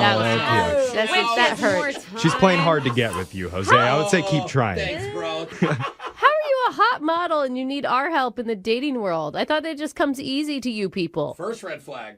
I mean, it comes easy, but I'm prone to making mistakes. Okay. Oh, even better, you're a clumsy model. I mean, this is what romantic comedies live for. Absolutely. And this could be a confidence boost to everybody on this show. So go ahead and tell us about the guy that you want us to call today and where you met him. Yeah, well, this is a pretty crazy story. It actually all happened a few weeks ago when I was in Cabo St. Lucas for like this modeling gig that I had going on. You were good at Spanish too, aren't you? Cabo St. Lucas. Apparently that's... I went to Cabo. When you're a model, you don't need to know where you're taking photos. All right. You just need to take off your clothes and then get in front of that camera. So you're in Mexico for a shoot, is what you're saying? Exactly. And I had such like a beautiful place to stay, and I was just getting settled in my room when I walked onto my patio and I saw this beyond handsome guy. Oh, okay. Dude, Okay. yes. Oh, okay. So you're standing out there pretending to look at the view when really you're spying on him, trying to figure out if there's a woman in the room with him. I mean, I was just in awe of the way he looked. Like, I take good care of myself, but this guy just had such natural beauty to him. Okay. Oh, wow. So you hopped the balcony. Yeah. How did you start the interaction between you and this guy? What is his name, by the way? His name is Ryan. Okay, so how did you and Ryan start interacting? I definitely wanted to introduce myself, and I did right away. We started talking. I even invited him into my room just to chat. We didn't do anything at that point, but we were just chatting. So wait, this guy's single on top of being hot and right next to you? Yes. Oh, my. Wow. What's going on? I don't know what kind of gods you prayed to at some point, but you got all the good genes, and they even placed a hot guy next to you. So you and Ryan are in your hotel room together, and what happens? Well, we set all these different activities for us to do together. I mean, I was working a lot, but every time I wasn't working, I made sure that I was spending time with him. I like that. I just think that's so crazy. So you guys are just like, you start talking and you connect. You're both there by yourselves, essentially. And you're what, taking some dune buggies out in the Mexican rainforest? You have no idea. Oh, it was awesome. But like I said, I'm prone to mistakes. And by the end, things just went downhill, unfortunately. I feel like your downhill isn't downhill. Yeah, right. Yeah, exactly. Yeah, what happened? You get a pimple? No, it was actually totally my fault. I kind of hooked up with my photographer. Oh. Yeah. That tends to happen. Yeah. What did he hear? How did he find out? Well, I'm an honest person, so I just went up to him and I told Ryan that that's what happened, and I apologized. And I hope that we could have moved past it, but unfortunately, no. Like, he felt the same way that I felt about him, and he was really crushed, and he stopped talking to me. Aw, yeah. Well, and I feel like and the model and the photographer, that you were always dating. happens. Well, yeah, right. You weren't dating. You weren't in a relationship. And you didn't owe it to him to tell him, like, I slept with my photographer. Like, you guys had no commitment at that Still point. not fun to hear. And yeah, what happened with the photographer? Like, how did that happen? Is it a male photographer? Is it a female photographer? Oh my God, Jeffrey. Are you just trying to live out whatever fantasy? I just want to know the circumstances. Great question. Yeah, it's a male photographer. Oh, okay. I'd known him for a few years. I'd worked with him on other shoots before. We've just been really close, and we have fun together. And I didn't really think much of it when it happened, but... So is that something that happens a lot? You hook up with a lot of the photographers just casually because you're friends? It happens in modeling. In the modeling world? Yeah, and working is really stressful. Like, the days are very long, and even though everything looks so glamorous when you see the end product, it's a lot harder than it looks. How come none of us hook up after long, hard days of work? I was just going to say, I'm always stressed out at the end of radio, and, well, I have slept with many people. Okay. So it maybe I pans get out. it. All right, Yeah. so sorry. So let's bring it back to you and Ryan. You told Ryan about the photographer, and he was upset. How did you guys leave things? On a really bad note. He stopped talking to me. He went his own way. He completely ignored me, and I had to leave pretty quickly after that. So once I got home, I just kept thinking about Ryan, and I knew that he's the type of guy that I wanted to be with, and I could potentially even see myself marrying him one day, and I felt like I ruined the whole situation. So do you guys live anywhere close to each other? Well, semi-close, but not exactly in the same city. Okay. So there is a chance for you to see each other, I guess, is my question. Yeah, if he'll let me. Or until my next photo shoot in the Galapagos. So if he shows up, it'll be crazy. He must be beautiful if he's got a model begging to see him again. And he's just like, eh. All right, Lisa, we're going to try and help you out with this. We're going to play a song. Okay. We're going to come back. While that's happening, Jose and I are going to go out into the hallway, and we're going to look up your photos on Instagram. Yeah, you just gotta follow. Just because we're very thorough in our work here. We want to know the people that we're working with. And when we come back, we'll make your second date phone call And to if Ryan. this doesn't work out, I'm still here, baby. I'm free to block them. I'm glad she found two men she can trust. That's right. You can trust us. We're going to do it right after this. Hold on, okay? Okay. If you're just joining us for the second date, we're on the phone with Lisa, whose two favorite things to do in life are modeling in exotic locations around the world and listening to our morning show. Wow. What a combination. You don't hear that every day. Just like all models. That's right. Yes. And Lisa, I got to tell you, we've been getting texts to our message board already calling you a cheater. But I feel like I need to clarify here because it's not like you were in a relationship with this guy, Ryan, who you met while you were in Mexico. You just went out on some exotic dates with him there, hooked up with your photographer once in between, and then Ryan got upset about that. Man, you're right. Being a model is busy. Oh, very hard to fit it all in the schedule. I don't know how you do it, Hook up with Lisa. in paradise. Yes. So many options. So hard. But you said you and Ryan didn't leave things on the best note. And ever since you've gotten back, you have not been able to get a hold of him, right? Yeah, it's been really difficult for me because I'm just thinking about everything that I could have done better in that situation. So I really want to get him back. Well, you can also think about what he could have done better, right? Like, you were super honest, which is a good sign from somebody because you That's didn't true. have to tell him. That's really true. I would not have. I mean, you didn't You're owe him blaming anything. Ryan in this? No, I'm just saying, like, he could have acted like an adult too. Like, they're not in a relationship. It's like sounds a that's little what sensitive. dating is. Yes. right. Figuring out how it's the guy's fault all the time. That is dating. I'm just saying. in between. I think there's hope. That's all I'm saying. There is. And don't take all the blame. Okay, as long as you haven't hooked up with the photographer again after Mexico. Why Did would that happen, matter? Lisa? This guy's not even talking to her. I'm saying it's not going to help her case if she continues to hook up with the Don't photographer. say anything. Don't answer this question. Thank you. Thank you. I haven't hooked up with him, so don't worry about that. Good. I'm just really, really hoping this will work out. Okay. Yeah, we'll But focus on it'd be Ryan. fine if you did. But okay. All right. Brooke, Now, calm down. I think we're ready. We're going to dial Ryan's phone number and try and get your second date. Are you ready, Lisa? I'm ready. Okay, Oh. here we Good go. luck.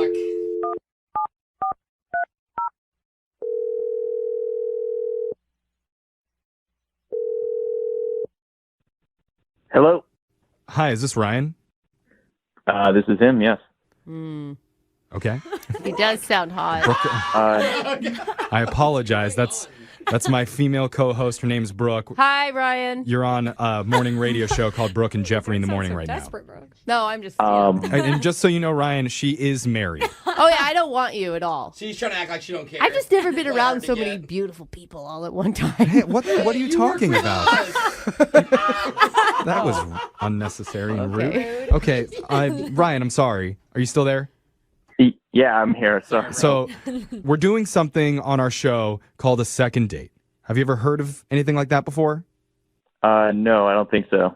Yeah, you know what? Honestly, most hot people haven't heard of it. So, Oh, hey. this checks out. Yeah, we're for the uggos only. Yeah, and the reason that we're calling you hot a lot, Ryan, is because one of our listeners, Lisa, told us that you were. No, she said you were beautiful. I mean, if we were gonna say, if we're gonna be specific, she said Okay. you're a beautiful man. Can you confirm? I can just say I appreciate the compliment. Okay, there we go. That's what beautiful people say. Yeah, it is. Just phase it. No, he's like, Hearing oh, it. God, You here see we that- go. You hear that laugh too, Yeah. right? It's like, yeah, I am. So, Yeah. obviously, you remember Lisa from Mexico, right? She was a model, and you guys stayed in the same hotel? It sounds like you guys went on a lot of adventures together. And afterwards, you're not responding to any of her texts or her phone calls. And she's wondering why. I honestly don't know how much I could tell you guys, to be honest with you. I mean, if it has to do with Lisa, she's a pretty open book, and she listens to our show all the time. I mean, she knows that when you participate in a second date, there could be information that is shared that maybe isn't the most flattering. Did she tell you what she did? Yeah. And yeah, she told us who she did. Yeah. Who? Are you talking about the photographer hookup? Yeah. Yes. Mm-hmm. Yeah, but you guys weren't, and you weren't dating. Like, we can understand both sides. You can see her side too. She's in Cabo.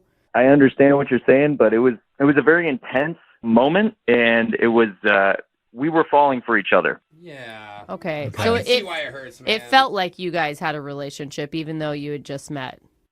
Correct. Like when you have that Okay. connection, you're Yeah. right. It's almost like you've known her forever. When people say that all the time. So you're saying that you feel betrayed by her, you don't trust her? Yeah, I'm in a very pivotal point in my life right now, and I can't have somebody that's not 100% with me on my side. I might be rash, but I need to have the right kind of people around me. I support that, bro. That's a mature thing to say, actually. Is that an invitation? Because I am so down, bro. I'm on your side wherever you want to go. You want to go to Cabo, Tokyo, wherever. I appreciate that. Yeah. Oh, okay. So, Ryan, you just can't look past the whole she slept with her photographer thing. There's no way for you to work past that. That is a piece to the puzzle, yes. Is there more to the puzzle? In vague terms, I can tell you that I recently sold my company. I'm involved in tech, and I was paid very handsomely to hand over the rights to my company. And it felt like I was pulling on the universal cord, and I was supposed to be there at that moment and at that time. And when we met each other, that's what I was feeling. And then when she told me she slept with a photographer that she had known, I need to be guarded with myself, and especially with the kind of money that we're talking about. I don't want to be around people that I can't trust. Dude, he's got at least $1,000. I mean, yeah. Okay. Handsome and rich. I feel like a lot of people hook up with whoever though until you say not to. I mean, is that just me? Like, Yeah, but when you're rich, like what he's saying is he's got to protect everything around him. He has to trust everyone by him. I know. because I they could can take advantage. honestly, I could argue both sides. I could argue why you should be together and why you shouldn't be together. I think you're good doing your own thing, bro. I like your decision. This is not So- very helpful. Are that's you- the point of our call. Are you saying that there is no chance that you could ever change your mind, even if she was to tell you directly that she's 100% in with you? Yeah, it's one of those things that it's always going to come up in my head. I have to be honest with that. And I'll never fully trust her, and I can't hold her hostage to me not trusting her in a relationship. Well, maybe this will, feel you, bro. Ryan, maybe this will make you trust her more, because I need to tell you she's been secretly listening on the other line, and she wants to talk to you. No, that doesn't help. It doesn't? Lisa, come on. Hi, Ryan. I've been thinking about you a lot, and I felt really bad about what I did to you. But that was just a mistake, okay? I was just in the heat of the moment. I'm not always like that. I have so much more to me than that. And we had such a good time together. I don't know why you have to throw that all away. Yeah. I don't believe it was me that threw it away. I think it was your decision making, and you knew that at the time. And you decided, hey, I could be happy with somebody and potentially grow a genuine relationship with them, or I could sleep around. You chose to sleep around. You can't forgive me for one thing. You sound like you've been hurt by someone else before, or you have mommy issues. I don't know. Mommy issues. It is like, Ryan, you're putting a lot of pressure on this. It wasn't, I know you guys had this crazy connection, but it wasn't a relationship yet. I mean, how many days did you guys hang out together? It was 4 days total. I mean, 4 days spending every hour together, possibly? That's like... Not every hour, there's the stuff in me. That's right. There was the 2 hours with the photographer, but I mean, that's a lot of time spent building a connection with someone, putting your trust into somebody. I could see what he's saying. But sometimes maybe she's scared. Maybe she's like, whoa, this is so much so fast. And in her mind, maybe it was too much and she just wanted to ruin it. People are scared of that type of intense commitment. And maybe she just needed a minute to breathe before she was ready to move on with you, Ryan. Breathe very, very heavily for a few seconds. Yeah, Ryan, you should really put yourself in someone else's shoes for once. Everything was moving very fast with you. So don't expect you're going to get some big commitment from me. Like right now, I want us to take the time to grow with each other, but like, just give me a chance. What do you say, Ryan? You're not going to find anybody better. Well, okay. That's not a good line. Let's delete. Just pretend you didn't hear that last line. But Ryan, she's owning up to it. She's trying to be honest with you. She does need to work on her apologizing. I agree. Yeah. You're not willing to give her one more shot to prove to you that she's the type of woman that you deserve. My relationships need to be sound. So that being said, I can't agree to seeing you any further. So didn't work out for a beautiful person. You sell a company and you're too good for models. I'm sorry, Lisa. I guess we're not going to get a second date for you here. I have a feeling you'll bounce back. Yeah, me too. Yeah, I hope so. This is so disappointing, but whatever. Like, I'll get better. It's not a big deal. Hilarious Jose. I have a blue check mark. Yeah, and make sure to call your photographer after this. I'm sure he'll know what to say to you to make you feel better. Okay. Okay. Oh, Yeah, there we go. That was easy enough. There it is.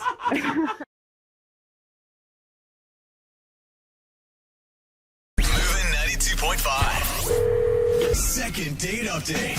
Have you ever been out on a hot date and done something totally innocent, but to the other person, it looked really bad? You know, like I know as a guy, if you're ever over at a girl's place trying to hook up, and you like hop into the bathroom to bust out some push-ups real quick to make your chest seem bigger. Is that really something that you do? Oh yeah, you want to get that swell on to seem a little bit bigger than you are, but through the door, all she can hear is a bunch of grunting. Yeah. And then you come out all sweaty, and it's like, oh, you thought I would? Oh no, that's not what I was doing.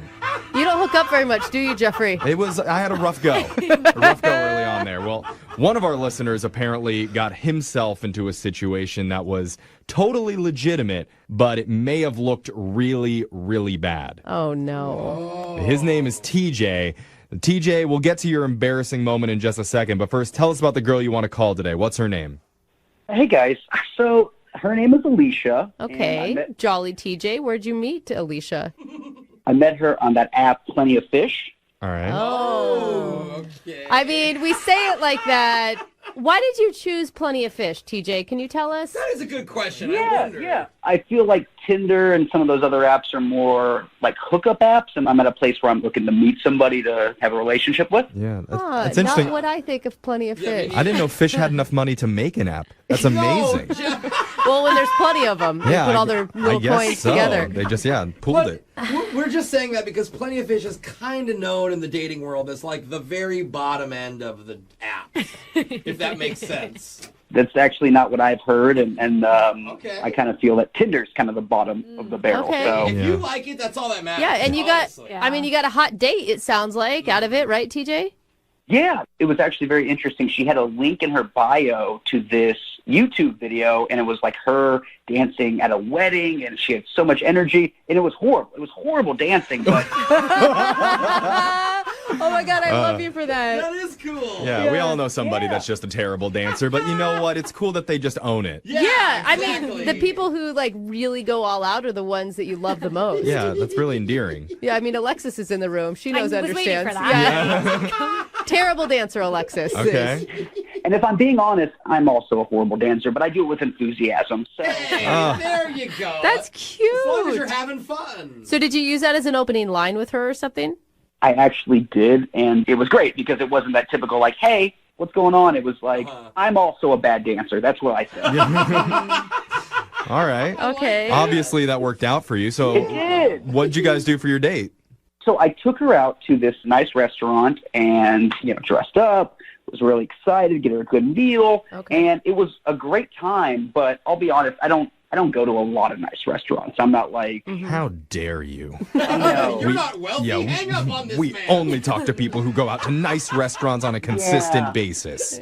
like I'm normally good with like Chipotle or McDonald's. Like I'm not gonna Yeah. lie. I feel that. But I wanted to do something nice, and we go to this restaurant. And a little something happened at the beginning that I think maybe threw her off. It threw me off. Oh, no. I'm not used to places that bring you wines to the table and give you. They gave me like a little sample of the wine to taste it to see if I would like it. I was completely unaware that you're not supposed to spit it back out. Oh, no. You have to have like a spittoon if you're going to do that. Like, Yeah. where did you spit it back out? Right back in your glass? Yeah. honey. Listen, I used to be a fine dining server. When you see someone not know what to do, it is excruciating as a server. But honestly, she laughed, and like she didn't seem to judge me for that at the moment. That's awesome. That's good. Yeah. And you shouldn't be judged for it. I mean, it's a silly mistake, and it's cute that you're laughing at it yourself. Totally. Yeah. So is that the embarrassing thing that you said happened?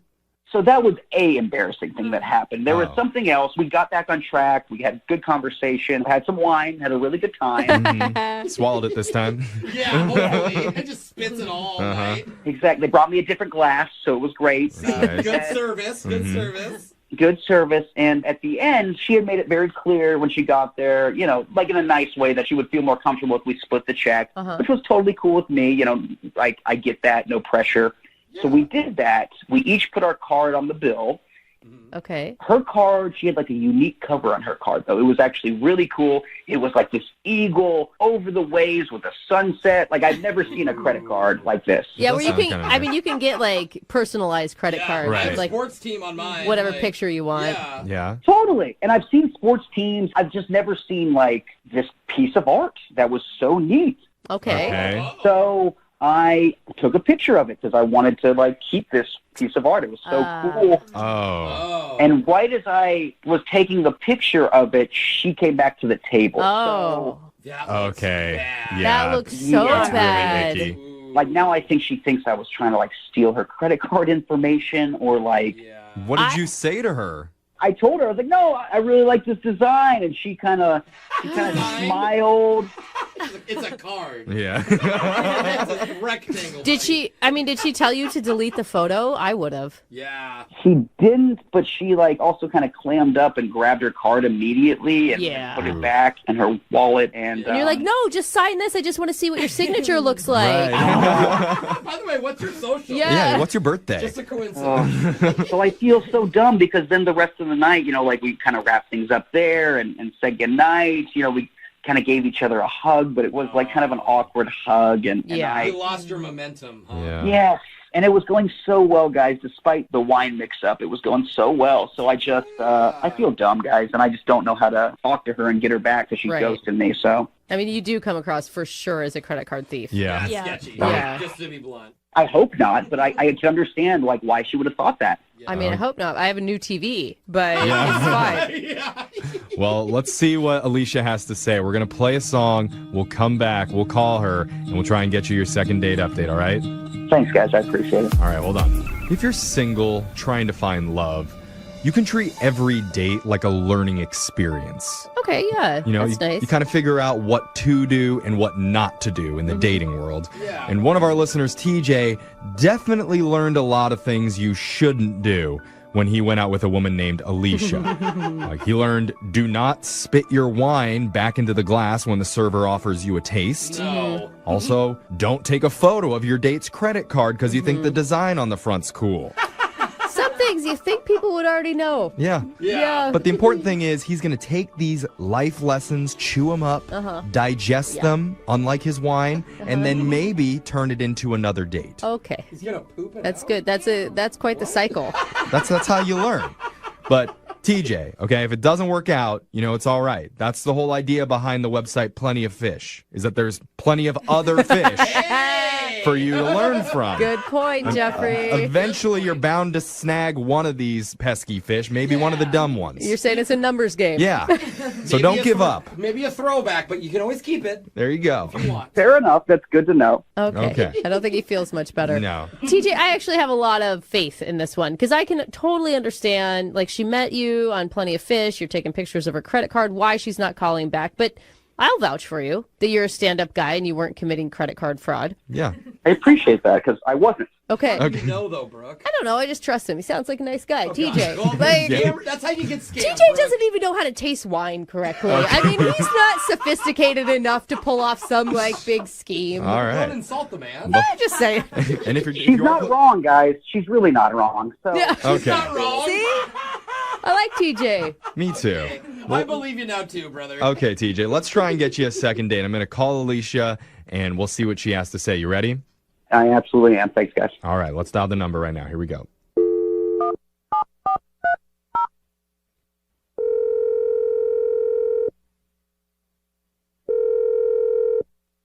Hello, Hi, can I speak to Alicia, please?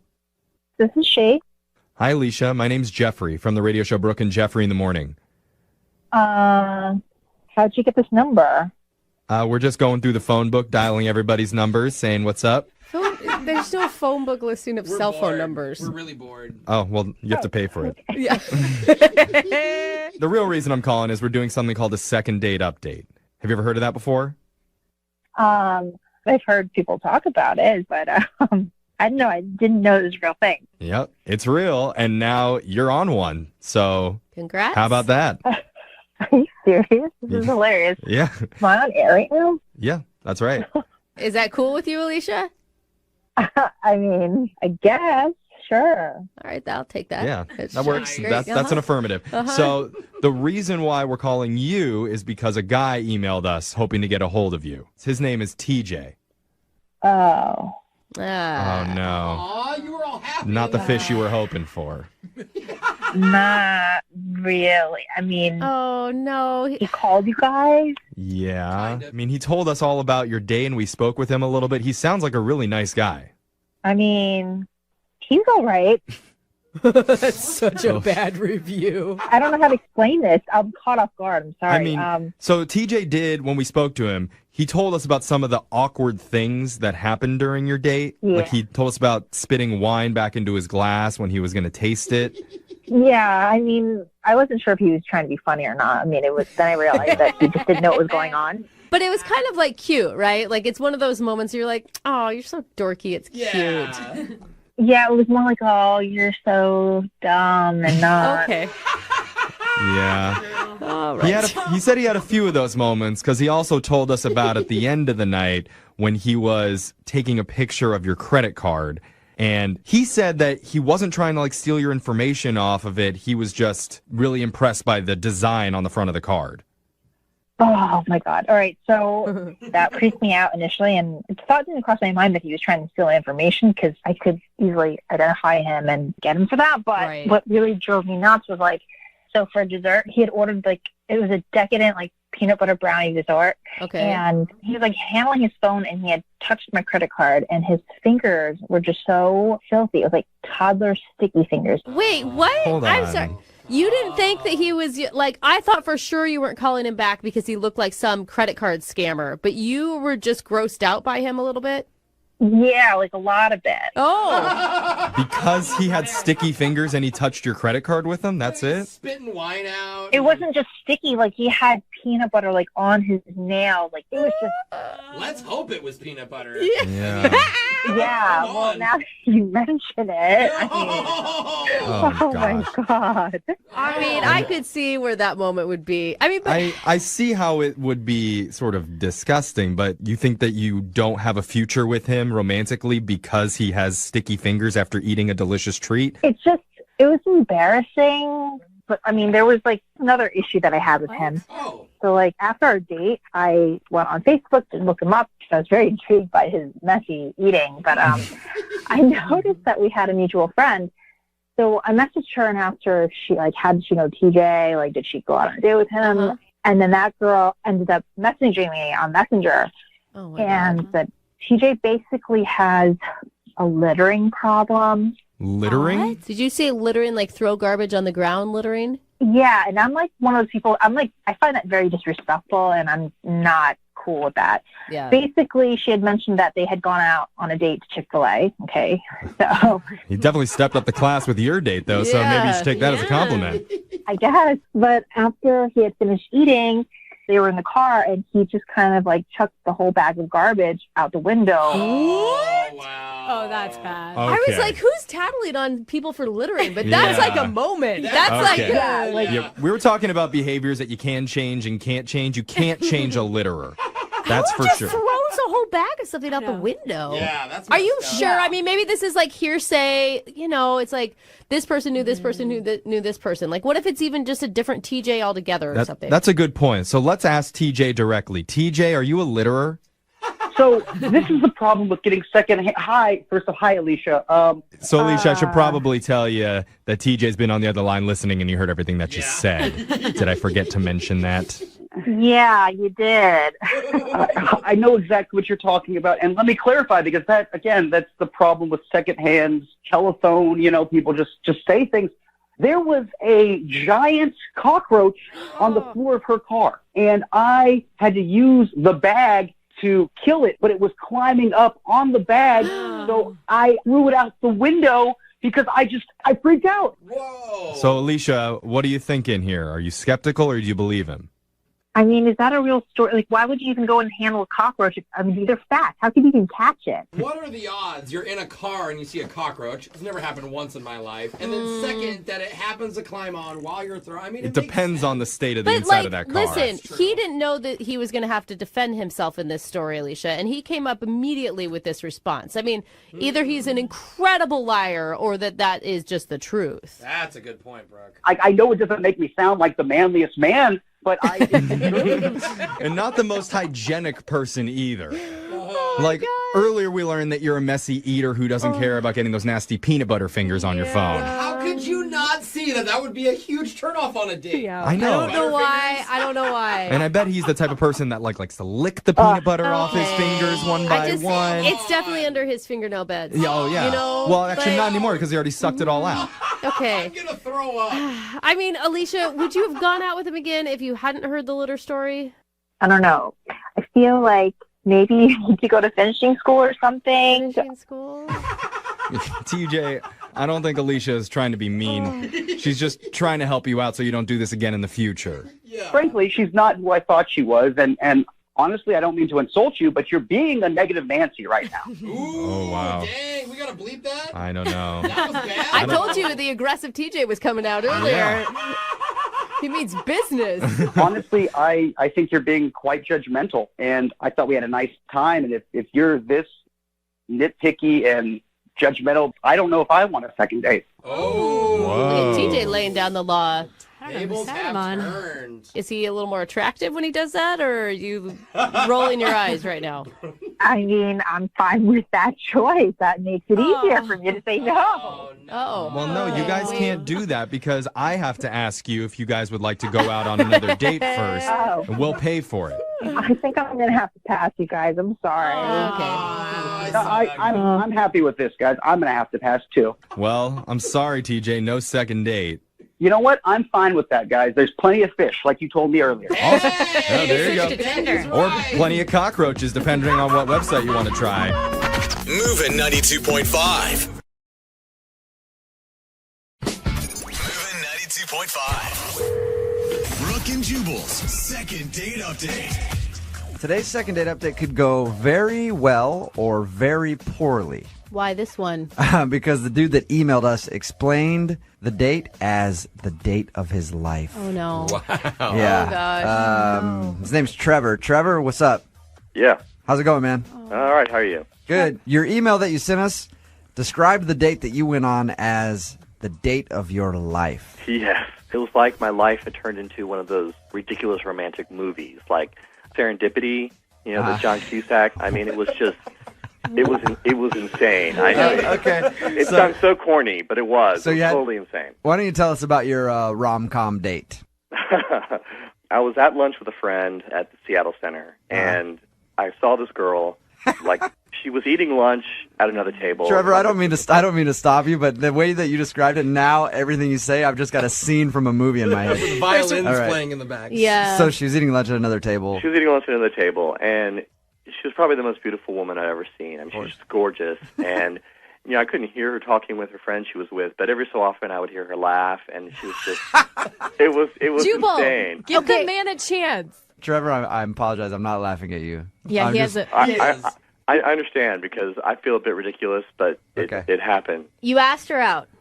I just decided, what the heck. I went over and excused myself and said, didn't want to interrupt, but you are literally the most beautiful girl I've ever seen in my life. It's and kinda cute. I would love it if you would go out on a date with me. It's kind of cute. And she said yes. Well, she kind of laughed, and she said she was flattered, but she was only in town for a few days. Okay. And I said, that doesn't matter. Let me take you for a night out on the town and show you what Seattle's all about. All right. So we set up a date for the next night, and we just went down to the Pike Place Market. The place is all lit up at night, and we we had these little French pastries that are like covered in like powdered sugar. Oh, they're so good at the market. So of course I get it like all over my face, and she just laughs and she wipes it off my face. Dude, more adorable. Come on, right there was that's a scene from a montage in a movie, man. I'm going to start writing this up, and we're going to make royalties off this story. All right. So how did the date end? We ended just at a park, and I was just feeling. And it was a clear night that night, so the stars are out, and I start getting a little corny, and I had this little stars now. You continue. I try to carve our initials in a tree, which is I'm a total failure at, but because my pen knife is like worthless. But but of course she thinks it's hysterical. Let me go back there for a second here, Trevor. One, you carry around a penknife. Two, you try to carve your initials in a tree on a first date. This is how amazing this girl is. And she laughed. She was into it? She was into it. She thought it was cute and ridiculous, and and then to top it all off, I just jumped on top of the bench that we were sitting on, and I just announced to the world, I love this woman. You did not. And you did like the jewelry commercial thing, like where they're standing there and I love this woman. The Tom Cruise on Oprah's couch moment. More importantly, you used the L word. Because she was amazing. What did she say? What did she say at the end of the date? She said she had a great time, and kissed me goodnight, and then she went home. Vanished into the dark. I still feel like you're screwing with us, dude. No, I swear, it was the most ridiculous date of my life. And I sent her a message the next morning, and I called and left her a message, and she's not calling me back. Where does she live? She was from Detroit. She was in town from Detroit. Mm-hmm. But the thing is, it was such an amazing night. I'm willing to go out to Detroit and see her. I'll go wherever she is. You get one shot at love, and he found the love of his life, told everybody at the park. You do realize Jubal's making fun of you right now. Not at all. Right? Not one bit. You know what? That's fine because it was the most ridiculous night of my life, and obviously it is fate, and I've got to track this girl down wherever she is. Okay. Don't let our cynicalness get you down. Well, Trevor, I support you. Trevor's a listener. He knows. I mean, at least you know that we were going to rip on you a little bit, right? Mm-hmm. Yeah. Well, I knew I was for it, and I knew the story I was going to tell, so I just knew that it was going to be never ending. I'm excited to talk to her. But it's worth it. I'm excited to talk to her. I'm excited to talk to her too. She sounds like a wonderful, wonderful person. She may be the love of my life as well. Trevor, all right, we're going to call her right after this. Okay. And see if we can get her on the phone and ask her why she hasn't gotten back to you. All right. Moving 92.5. Brooke and Jubal in the mornings. Second date update. Okay, if you didn't hear the first part of the second date update, I'm not going to go into nearly as much detail as Trevor did about his date. But Trevor met a girl named Alexandra who's from Detroit, actually. Showed her around Seattle. A couple of the highlights. Took her to a park. Tried to carve their initials on a tree. Ended up jumping up on a bench in the park and exclaiming that he loved her after they kissed. Basically like a romantic comedy. Not even a romantic comedy, just a romance novel. Yeah. Would that be an okay description, Trevor? Yeah, I'd say so. No, Trevor, she's from Detroit, so you're totally willing to make a long-distance thing work. Absolutely. We're going to call her right now, get her on the phone, see if we can get an answer why she's not calling you back. And you can jump in whenever you want to talk to her. Okay.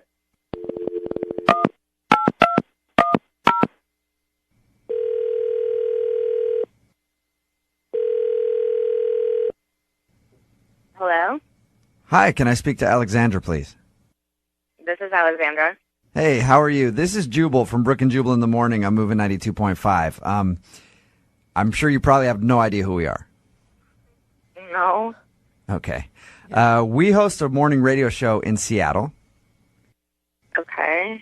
and we wanted to call you to ask you a couple questions about a mutual friend. Oh. When you were in town here in Seattle, you met a guy named Trevor, Yeah. and you guys had a kind of an evening out together, right? Yeah. Oh my God. Things just get more intense Yeah. with Trevor, don't they? We're calling to ask you why you haven't called Trevor back. You're calling to ask me why this is weird. I know. Is it any weirder than your first date? Come on. Here's what this is. We do a thing on our show called the Second Date Update. We're basically just calling you to ask you why you haven't gotten back to him. Oh, well, I mean, it's really hard. I'm in Detroit. Did you like him when you went out with him? Yeah, I did. I mean, at first I was like a little bit, it's not what I'm used to, like someone being so intense so quickly. Yeah. Yeah. But, I mean, as long as he wasn't like 100% serious about jumping up and declaring his love on a first date, like if it was just kind of for fun, I had a really good time. But, you know, you say it's just because of long distance, but didn't Trevor make it completely clear that he would do anything to make this relationship work? Yeah, he did, but it was a first date. Yeah. Yeah. If I lived in Seattle, maybe things would be different. Okay, I so don't it's, know. Alexandra, it's solely the Detroit-Seattle thing that you don't live here. That's it. I would definitely, if I lived in Seattle, go out with him again. Okay. Alexandra, distance shouldn't matter. I know, but I like Alexandra, that this is Trevor. Oh, hi. Hi. Yeah. I didn't know that you were on the phone, too. Oh, my God, I'm so embarrassed. Yeah. No. Trevor is on the phone. Trevor is smitten. Alexandra, I think you know, I had the best date. One night, it just can't be enough. It just there was something magical there. I mean, I know that sounds incredibly ridiculous to say, but Alexandra, I would move heaven and earth to have a second date with you right now. Oh, my God. Come on, Alexandra, you should see the faces of everybody in the room because we're all women. You should see the faces, though, of like Brooke and Lydia seriously melting. Now, is that too much for you, or did you find that romantic, too? I have to say, I wish you could see my face right now because I'm totally bright red. I'm so embarrassed, but like that just touches. I don't know. Yeah, Alexandra, I'm sorry worried, to Trevor, that you're gonna maybe expect too much too soon. But how could I say no to? No expectations. No expectations. If it was a fluke and our second date is like a complete disaster, you'll never hear from me again. But it's just. It was just too. I mean, I know I came on like super intense, and like I jumped up on park benches and ruined trees, but it was just I don't know. It was just such a crazy night, and I just feel like you just can't let something like that just happen once. There's got to be more, and you need to go for it. Alexandra? Yeah? Do you believe in love at first sight? I don't know. I used to think I did, and now I don't, but do you? I feel like I'm in the Twilight Zone right now. This is so weird. All right. I told these guys earlier, Alexander, that I never even thought about it twice before, but when I saw you at lunch that day, I know it seemed like a line, but it was also true. You are the most beautiful woman I've ever seen. And if I need to fly up to Detroit for a weekend to have a second date with you, then I will come out to Detroit. I don't know what will happen after that, but something has to happen. So, if whatever I need to do, I will make it happen because you are amazing, and I want the second date. At the end of these second date updates, Alexandra, since you're not familiar, we always pay for the couple to go out again if they want to go out again. It'd probably bankrupt the radio station to pay for a plane ticket because we don't have a lot of money here. We could buy dinner in Detroit. Come on. Well, I was saying dinner. Yeah, plane ticket. I said we can't do. Oh, okay. If he can get himself out there, yeah, we'll pay for dinner. And in Detroit, with your economy, it's probably like $5 anyway, right? So It's like living in a developing country. Oh, that's so mean. but we'll pay for dinner for you guys if he can come out there. Would you be interested if he flies out there to go out with him? Yeah, definitely. Oh, that's so Yes. cute. We have to get an update of how the second date goes on this one. Oh, definitely. I think something could come of this. I really do. I'm not a love at first sight girl, but I'm an incredibly amazing attraction at first sight that can turn very easily into love type of girl. I now understand why romantic comedies do so well. Because people buy into them completely. But maybe every once in a while a romantic comedy is actually based on real life. It has to come from somewhere. It's not a romantic documentary. All right. Hey, well, congratulations, you guys. Alexandra, now that you know that Trevor is going to come there, you guys have to sort it out and get back to us and let us know what happened after your date, okay? Okay. Oh, All God, right. I'm excited. I love love. Yeah, me too. Oh, God. Brooke and Jubal in the morning. Girl and she's on fire.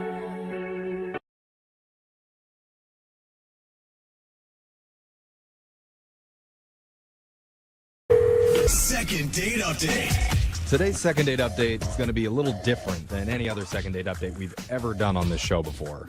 'Cause normally, the people we call have been out together on one, maybe two dates.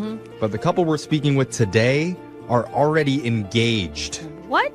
That doesn't work for this segment. Aren't they disqualified? I'm not sure why we need to intervene on this, but let's speak with the future groom, Matt. Matt, Mazel Tov. Mazel Tov. Good morning, guys. Thank you for taking my call. Yeah. Tell us more about what's happening with this situation that you're in. Well, we were calling a girl named Leslie. Please, wait, hold on. Is it your fiance, though, or are you seeing somebody else on the side? Oh, it's complicated. Oh, my God, you cheater! We cannot do this. I don't want to do this. No, so listen, she's a girl who I met on Tinder. What? Why are you on Tinder? You said you were getting married. Let's hear Matt out before you jump to conclusions Matt, here. hang up on Matt. I hate Matt. I'm with Brooke. Hold on, Matt. Let's hear your story. Please don't hate me. This is already very difficult. I already do. Okay. So you just need a little bit of backstory. So Tinder, when I first started it, it wasn't really working for me like the first couple of months that I was signed up for the service.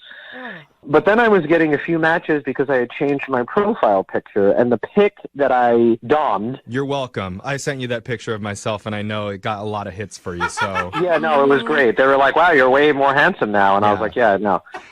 No, I put a picture of myself in a tuxedo getting down on one knee as if I was proposing to whoever clicked on the picture. That's kind of funny. Okay, except for, are you engaged? No, I am not engaged at this time. Oh. That was the part that caught her attention. She reached out to me and she asked me, like, why was I in a tux and who am I proposing to? So I said very cleverly, to you. So you're not a cheater. It's just a gimmick to get more swipes on Tinder. I like him now. She thought that was very funny. Yeah. So then I came up with a great idea for a date for her and I. I was like, listen, what if I took you to a restaurant where I propose to you? Because, of course, it's going to, be a fake proposal, but if we do it in the middle of the dinner, it'll not only be kind of funny, but, who knows, maybe we'll get some free stuff from the restaurant. Like, So your first date idea was to propose to her? Fake propose. Fake propose. She was well aware that it was a fake proposal. Dude, and it's a cute story. Like our first date, we actually kind of got engaged. Doesn't leave much room for growth, though. Like on the first date you propose, what do you do for date number 2? I love it. Well, and hopefully you're not a man that would actually propose in a restaurant because, come on, guys. Get more original. Wow. I'm just saying. Yeah, to all our listeners who've proposed in restaurants before, Brooke hates you. I don't hate you, but you could have gotten a little more creative. Take it back. Well, okay, Brooke, where did you get proposed to? What magical place was it for you? In the woods. Oh! And then we got lost for 45 minutes because my husband was so nervous. He didn't really keep track of where we were walking to. And you can't get lost in a restaurant. Wow. Yeah. Yeah, no, there's signs all over the place in a restaurant. Yeah. Exactly. You know where the exit is. So wait, so she was down for this? She was up for it? He was down for it. We did it. We went to the restaurant. I got down on my knee and gave like a little speech. Everyone started clapping, and there were like big applause. I mean, it was absolutely hilarious. That's amazing. I even got like a fake diamond ring to really sell it. Oh my God. It's like taking your like fake birthday to a whole nother level, right? And the plan worked because the restaurant gave us a free dessert and a free bottle of champagne, so it was totally worth it. She completely oversold it with like fake tears and clapping and all that stuff. Like, it was just great. This is amazing. That's really funny. Romantic? I mean, it's fun, right? I mean, they were both involved, so it's not like. I mean, she's not calling you back because she actually thought it was real or something, right? So here's where we hit the snag. So afterwards, we're leaving the restaurant, and I was walking her to her car, and, we were joking about, like, the hypothetical wedding, and I said, what should we do next? How should our moms get involved? And, like, she laughed, but then afterwards, like, we were saying goodnight, and she gave me a hug, which was weird because we had just kissed in the restaurant for, like, the fake proposal. Oh, that is So I was just trying to assess the situation. I was like, okay, well, do you want to see each other again next week, or do you want to do another fake engagement proposal thing? And she's like, let me, she said she'll let me know. I mean, you have your fake wedding party coming up. Like, what's going on? Right. So anyway, so she said she'd let me know, and then since then, communication has been very limited. Like, well, I mean, you already proposed to her. Like, she needs to make the next move, if you ask me. Like, you're putting in all the work here, dude.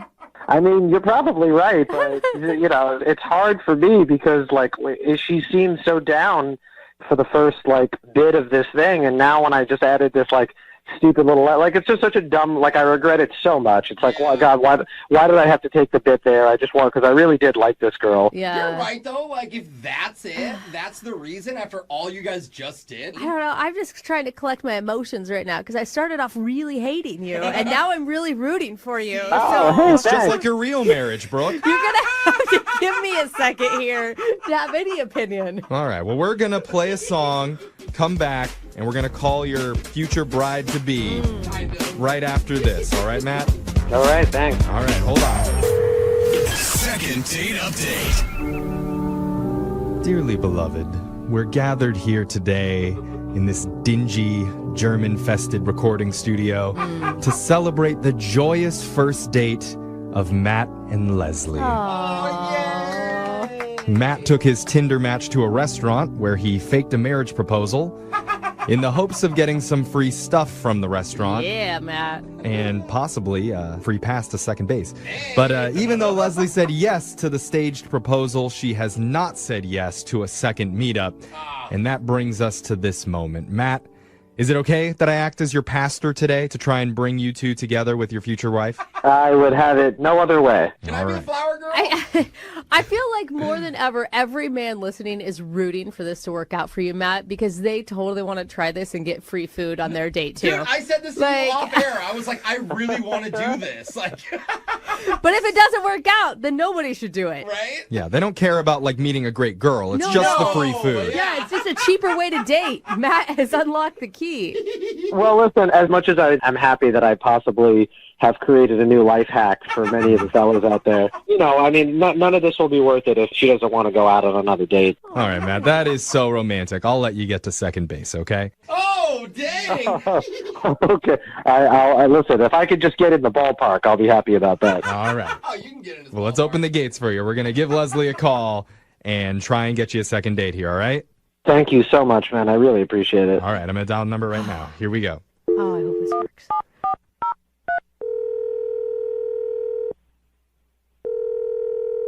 Hello? Hi, can I speak to Leslie, please? Yeah, this is Leslie. Hi, Leslie. How are you? My name's Young Jeffrey. I'm from the radio. Okay. I wanted to let you know I'm making this call in a tuxedo right now. I'm down on one knee, and I want to ask you if you'd make me the happiest man in the world and do me the honor of saying yes to being in a second date. What? Don't say no, Leslie. You can't say no. You're a yes girl. She doesn't know what's going on. Yeah, I have no idea what's going on here. That's a yes? That's a yes. Oh, she said yes. Yay, Yes, I have congratulations. no idea. Okay. Oh, Leslie, you just made me so happy. Okay. I'm glad you're as amused at us as we are of ourselves. Maybe I'll just let you know what's going on. We're calling on behalf of one of our friends named Matt. He told us that he recently went on a date with you. Okay, yeah. Is this making a little bit more sense now? Yes. All right. Yeah. Oh my God. And he told us a story about the fake proposal, and he is the cutest thing ever. And smart. Wow, yeah, it was probably the craziest date I've ever been on. It sounded pretty out there, but he's confused because he felt like it was a fun time, but ever since then you've been ignoring him and he doesn't know why. Okay, so that's why you guys are calling me. Yeah, we're hoping to get some answers for him. I mean, you can understand why he's like not getting it. I mean, you agreed to a fake marriage proposal in a restaurant. You seem pretty, I don't know, down. Yeah, it was crazy, and it was definitely entertaining. Like, it was funny. I've never done anything like that before. Oh my God, what were you thinking when he was down on one knee in the restaurant? I mean, I was just kind of going with it. Like, I thought it was pretty funny, and, like, it was just really creative, you know? I've, like, dated a lot of guys off Tinder, and, like, no one's ever been that creative. You've never had a guy fake propose to you on a first date before? Gosh. I know. The dating pool is so lame these days. So what's the deal? Why aren't you talking to Matt now?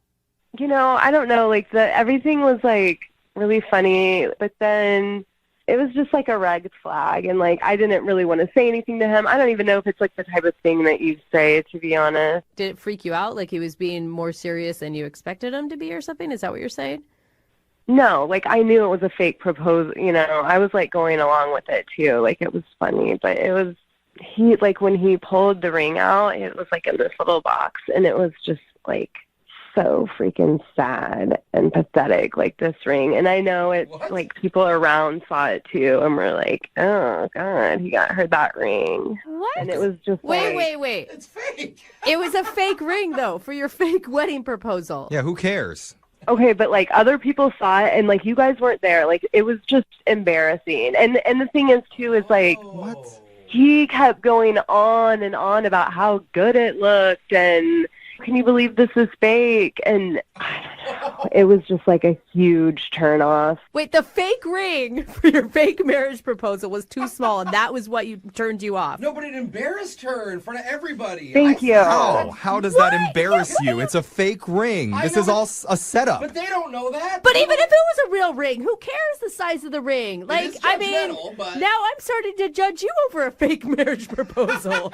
You know, it was like a combination of the ring and like how he was trying to sell it to me. Like, I feel like if he ever really got engaged, that he might even try to like pull off a fake ring thinking he can get away with that.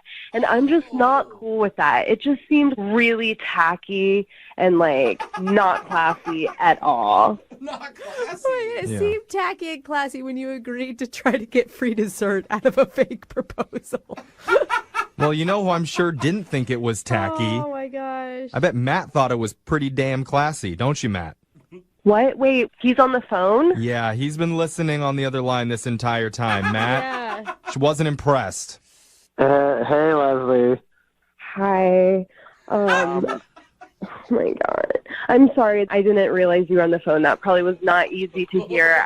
I'm just, I'm kind of confused. Like, you're not calling me back because of the fake ring? Like, is that really the issue? Matt, it was like really pathetic looking. It was just embarrassing. And no, but the thing is that you thought it was good. Like you mentioned like over 4 times, like, wasn't this awesome? Like, then the ring looks so good. The ring. And I honestly didn't want to see that ring ever again. No one's going to see that ring ever again because it was a fake ring that no one is going to actually propose with. Was that people in the restaurant and the servers and the management, like they all saw it, and I could see in their faces they were like, "Oh my God!" No wonder they gave you free food. Exactly. It was pity food. It wasn't celebration food. Is that what you're saying, Leslie? Yes, that's what it felt like. It wasn't a celebrate. It was like, oh, this poor girl. Like, look what she is. I'm sorry that the bus boys judged you and that upset you. But listen, I stand my ground. That was a nice ring. Any girl would be lucky to have a ring like that. No, they would not, Matt. No, they wouldn't. And if you do another fake engagement again, don't think that ring was going to be good enough. Oh, wow. Are we really fighting over this? How about this? When I do another fake engagement, I'm not only going to reuse that ring, but I'm going to get a sister ring that looks just like it for the wedding. Oh my God. That's not going to be my wedding. Well, I don't know if you're going to have a wedding, Leslie, because apparently these rings aren't good enough for you. No. Oh my God. Don't go through a fake separation. This is not okay. We're getting fake divorce. Yeah, okay, fine. I don't want your stupid ring, Matt. You know what? The engagement's off. Oh! You know what? I'm keeping the ring, and if you have a dog, I'm taking the dog. None of this is real. What is going on, you guys? How did this It was happen? supposed to be fun. It was supposed to be silly. No, he plays like he's really nice. You know, that was another flag I didn't tell you guys about. When he was doing his whole speech about, oh, you've always been there for me, the wedding to Mexico, and we met at the bakery, and on and on. It was too good. I was like, this guy is a freaking liar, and I can't trust him. Yeah, it was so too crazy good. that I was And I was knew making right. things up for a fake proposal. Oh my God. This Man, is so weird. I don't know if I'm heartbroken or where I'm at now. I mean, I'm kind of turned on, and I think that, Matt, you should take this girl out on one more date. I mean, I can't wait to take her to a Burger King and propose with an onion ring. Oh my God. Yeah, you probably would go to Burger King, and you'd probably use a freaking onion ring as the ring and be like, oh my God, look how it glimmers under the light. Yeah, Matt, you cheapo. Yeah, that's my kind of ring. So, is that a yes to a second date? I'm not reading this right. Because we will pay for a second date if you guys will go out again. A real date. Come on, I almost want you guys to do it. You're so good at fighting. You know what? She doesn't even need to give you an answer, because let me tell you something, honestly, that's not fake. No, I don't want to go out with her again. Oh! Fine, Matt. I don't want to go out with you either and your pathetic little ring. Good luck finding somebody that will put up with that. And whoever does definitely won't have sex with you, okay? I'm telling you that right now. I don't care. I'll be celibate for my whole life as long as I don't have to hear you complain about a ring. Oh, man. All This right. got Okay, ugly. well, Wow, that went quick. Matt, I mean, I'm sorry. It sounds like your bride-to-be is not interested in seeing you again, so Oh my God, no my- second date. I should have seen the red flags when she said yes to my proposal, so that one's on me. Yep, she says yes to a marriage proposal. Huge red flag. It's a weird one. I thought... Moving 92.5.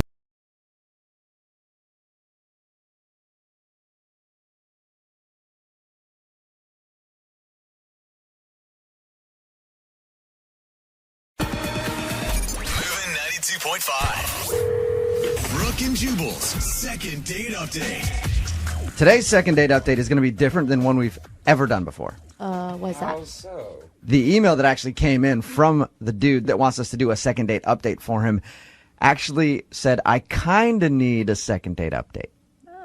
Kinda. Sort of. Sorta. It's on the fence about it, 50-50.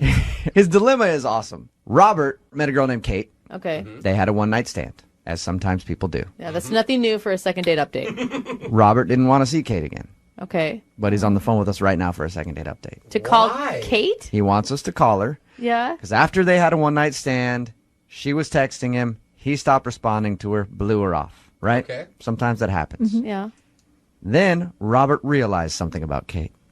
That he actually likes her and maybe should give her a second chance and stop being so jaded by love. No, Kate has his watch. And he wants to get his watch back. Isn't that right, Robert? It's a really nice watch.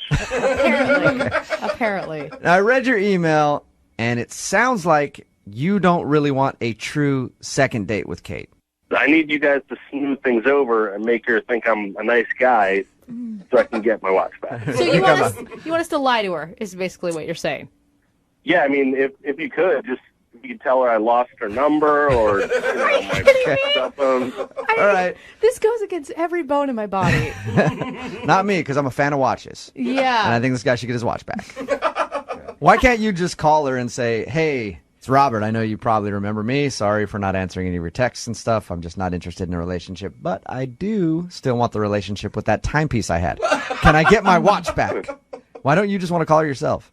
I've heard the second date updates, and, for some reason they really warm up to you guys, and I think you guys really get through to people. So I think you could do this one. Yeah, sometimes we do. Was the night really that bad that you just don't want to, maybe even give it a second date option? I don't think it's even worth it. Whoa. How many times did she try to get a hold of you after your one-night stand? I mean, would she be mad if you called her? I think so. It was a couple weeks, or she was trying to get in touch with me. A couple weeks and you blew her off. Yeah, that's okay. bad. And what was the situation? Like, you guys were too drunk at the bar, you left and went home together, or? Yeah, we just hooked up at a bar. All right, well, I guess we'll see if we can do this for you and get your watch back. This is weird. I know. It's awesome. I mean, you do want to go out on a date with her, though. You want us to call, do the whole second date update thing, and see if she'll go out with you for the sole purpose of getting your watch back. Yeah. This is so conniving. And what are you going to do if she says she threw your watch out? Because, I know as a guy, a lot of girls, and guys I guess will do it too, you'll leave something behind, a little leave behind, hoping that someone will be like, yeah, you come back over and get your bra. Whenever girls did that for me, I just throw it out. And then they'd ask me about it, I'd be like, yeah, I threw it out. And they're like, oh, $75. I'm like, yeah, I should know that. What if she threw it out? She better not have. It was a nice watch. Okay. All right, well, we'll play a song. Oh, I already feel guilty about this. Why? We're just trying to get his property back. Okay, that's If you fine, think about it, but Kate is a thief. I don't want to lead Kate on into thinking some dude likes her when he doesn't. We don't necessarily have to do that. I mean, we can... Well, yeah, we'd have to do that. I guess if we want him to go out again, we have to do that. We're going to play a song, come back, call Kate, see if we can smooth things over for you, and get your watch back through a second date update. Okay? That would be awesome. All right. And this may spawn a new segment for us, too. Brooke and Jubal's Lost and Found. Yeah. Where, hey, what'd you lose? We'll call the restaurant and see if we can get it back for you. Moving 92.5. Brooke and Jubal in the mornings. Second date update. Second date updates used to be if you went out on a date, you liked the person, they didn't call you back, you email us, we'll call them and find out why. It's evolved. Now it's you went out on a date, left your stuff at somebody's house after a one-night stand and then blew them off, want your watch back, email us. We'll see if we can get your property. That's so messed up. Robert is on the phone with us right now. Robert is about to have us call Kate. Robert hooked up with Kate one evening, had a one-night stand, blew her off because he wasn't into her. How long was she texting you, Robert, after you guys hooked up? For about 3 weeks. For about 3 weeks she was texting him, and Robert did not want anything to do with her until he realized, wait a minute, she has my watch. Oh, goodness. Now he wants us to call her, smooth things over, see if we can get them to reconnect so that he can get his watch. Why? Robert, can I ask, did you lead her along, string her along, make her lots of promises after you slept together? I told her I would call her, but I didn't do that. And what's so bad about Kate? Because you liked her enough to sleep with her. Yeah, but he's a guy. Guys like women enough to sleep I mean, with them. there's gotta be- You're never like, oh my God, I shouldn't do this. I don't feel an emotional connection. It's just like, yeah. She has boobs. Yeah, we do this, and then tomorrow you go, oh, I don't like her too much. Yeah, she's just one of those types of girls you just hook up with, All right. That's messed up. Well, Brooke and Lydia, you guys have the type of guy that you just hook up with, too. I mean, there's, all I'm there are hoping- people that you're not interested in a relationship with, and they're only good for one thing. I'm only hoping that maybe that's all she wanted out of the night, too. No. Maybe. She wanted his watch. And Maybe. she has it. And we must get it back. It's a quest for the watch. All right. Radio repo. Here we go. We're going to call her and get your watch back, okay?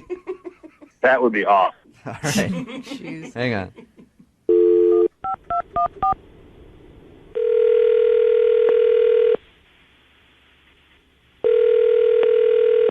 Hello? Hi, is this Kate? Yes? Who's this? This is Jubal from Brooke and Jubal in the Morning. I'm moving 92.5. Okay. I'm calling you because somebody emailed us about you. Oh, yeah? Mm-hmm. One of our listeners went out with you recently. And the weird thing is, you didn't blow him off. He actually lost your number and hasn't been able to get a hold of you. So he asked us if we could track you down. He gave us, your information. We looked you up on Facebook, and we asked around and got your phone number. And now I'm on the line with you. Huh. What's his name? His name is Robert. Do you remember Robert? Yeah. I sent him like a ton of texts with no response. I don't know. And he lost my number? Yep. Is that even a thing anymore? Yeah, exactly, Kate. Maybe you were dialing the wrong number. So I'm excited to be able to give you a call and say that Robert would love to see you again. Yeah, I'm a little skeptical just because, I mean, I really liked him. We had an awesome time together, and after not hearing from him for a while, I figured he just was, blowing me off. Did he seem like that type of guy that would maybe just, sleep with you one night and then never call you again? I mean, I didn't think he was, but we met under that normal kind of circumstance where they might just never talk to you again, and so I just kind of, after a while, I just kind of accepted it. And yeah, no, that's not it at all. No, Robert, yeah. Robert told us all about you. He said that was a wonderful night. It was magical. You were a gentle lover. Okay, he did not say that. He didn't say that. That is a little bit. I gotta put my foot down somewhere. I added that part myself. But he told us nice things about you and said he wants to see you again. Would you be down to go out with Robert again? I mean, I know you only had the one night that you hung out. yeah, I'd like to. I feel so stupid now because I told all my friends that he was like an ass, and that. Oh, you guys. Now I feel like such a jerk. Total miscommunication. Hey, we worked it out. But that's cool, though. At least, you know what? Why don't we then just connect you guys right now? No. Robert is on the other line. He's been listening to this whole conversation. Robert, say hi to Kate. Hey, Kate. Hi. So you lost my number? Yeah. I thought I had it in my phone, but it wasn't. Something went wrong. I must have had the wrong number in my phone or something. You mentioned that you'd sent me some texts, but I didn't really get anything from you. That's awkward. Yeah, I hope you didn't. I hope you didn't text anything crazy there, Kate, to the wrong number. No. It's just just that I wanted to see him again, and I had a great time. Perfect. Oh gosh. Then you guys can see each other again. Kate, do you want to go out with Robert again? And Robert, would you like to go out with Kate again? Yeah, sure. Yeah, I would definitely like to go out again. Perfect. That's awesome. Congratulations. Kate, I wanted to ask you something else before I send you guys out on your second date. Yeah? Robert mentioned that you have something of his. We probably don't need to. And I don't just mean his heart, Kate. He left his watch at your place. A watch?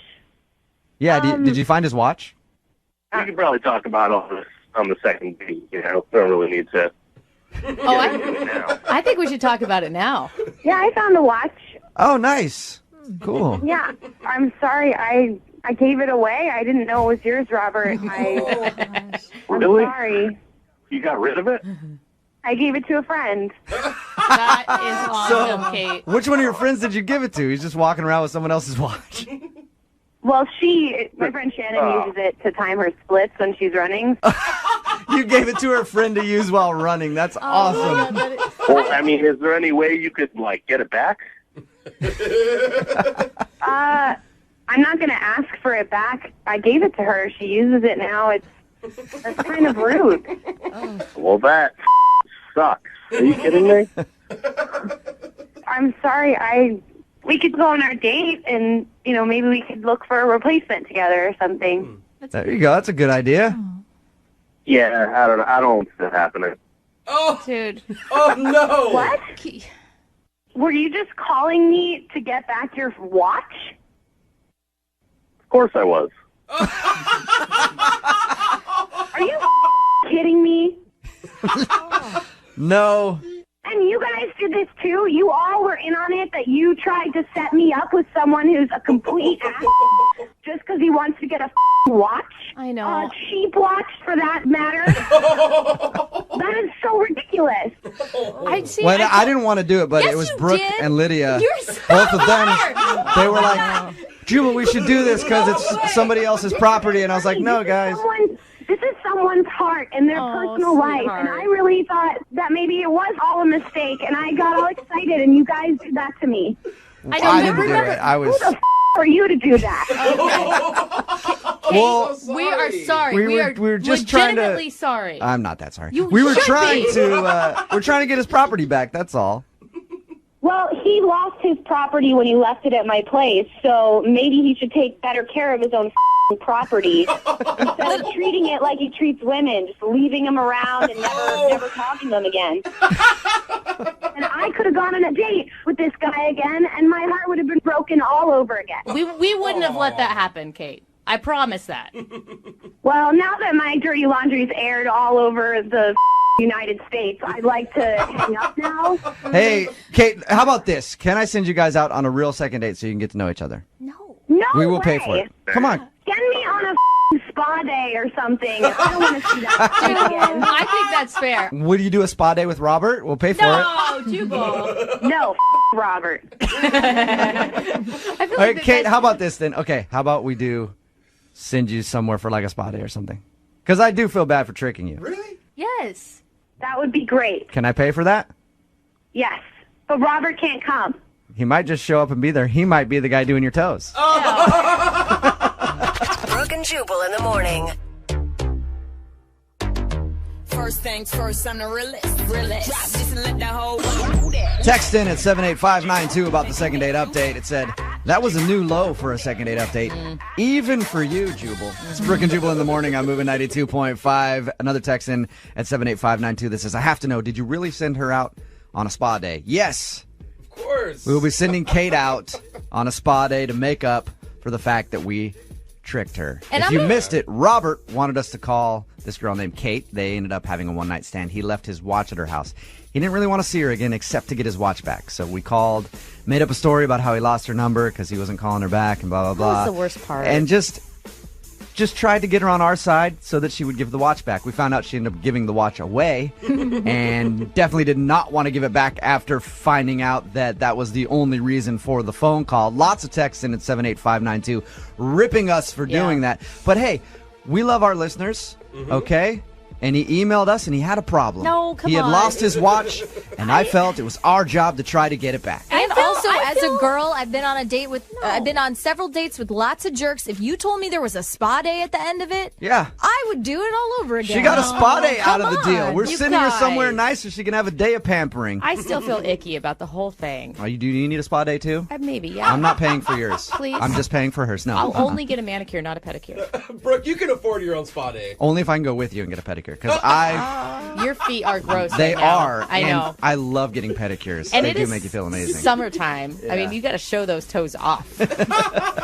Another text in at 78592. And I think this is focusing on the most important thing about the second date update, all right? Enough of saying that we're jerks for doing it. We get that. We just felt it needed to be done, and we thought it would be funny. The funny and it was part, kind of funny. That was the purpose of the whole thing. But I think the real point here is a text in at 78592 that says, who takes their watch off when they're getting some anyway? Well, right? Good indication that he also takes his socks off, so win for And her. we've had a second date update with a guy who would not take Yes. his socks off, his compression socks. I take my watch off, I think. Yeah, I That's had because girls you're- leave watches. You're Even probably, when I'm by myself. You're probably concerned that something will happen to the watch. Yeah. When you're by yourself, you're worried you're still going to lose it somehow. Yeah. Just like, that jerk is not going to give it back. I know him. Remember, if you want a second date update or you just want some of your property back, all you have to do is email the show, Brooke and Jubal at moving925.com. We will call the person who didn't call you back or the person who stole your watch. Whatever the case may be.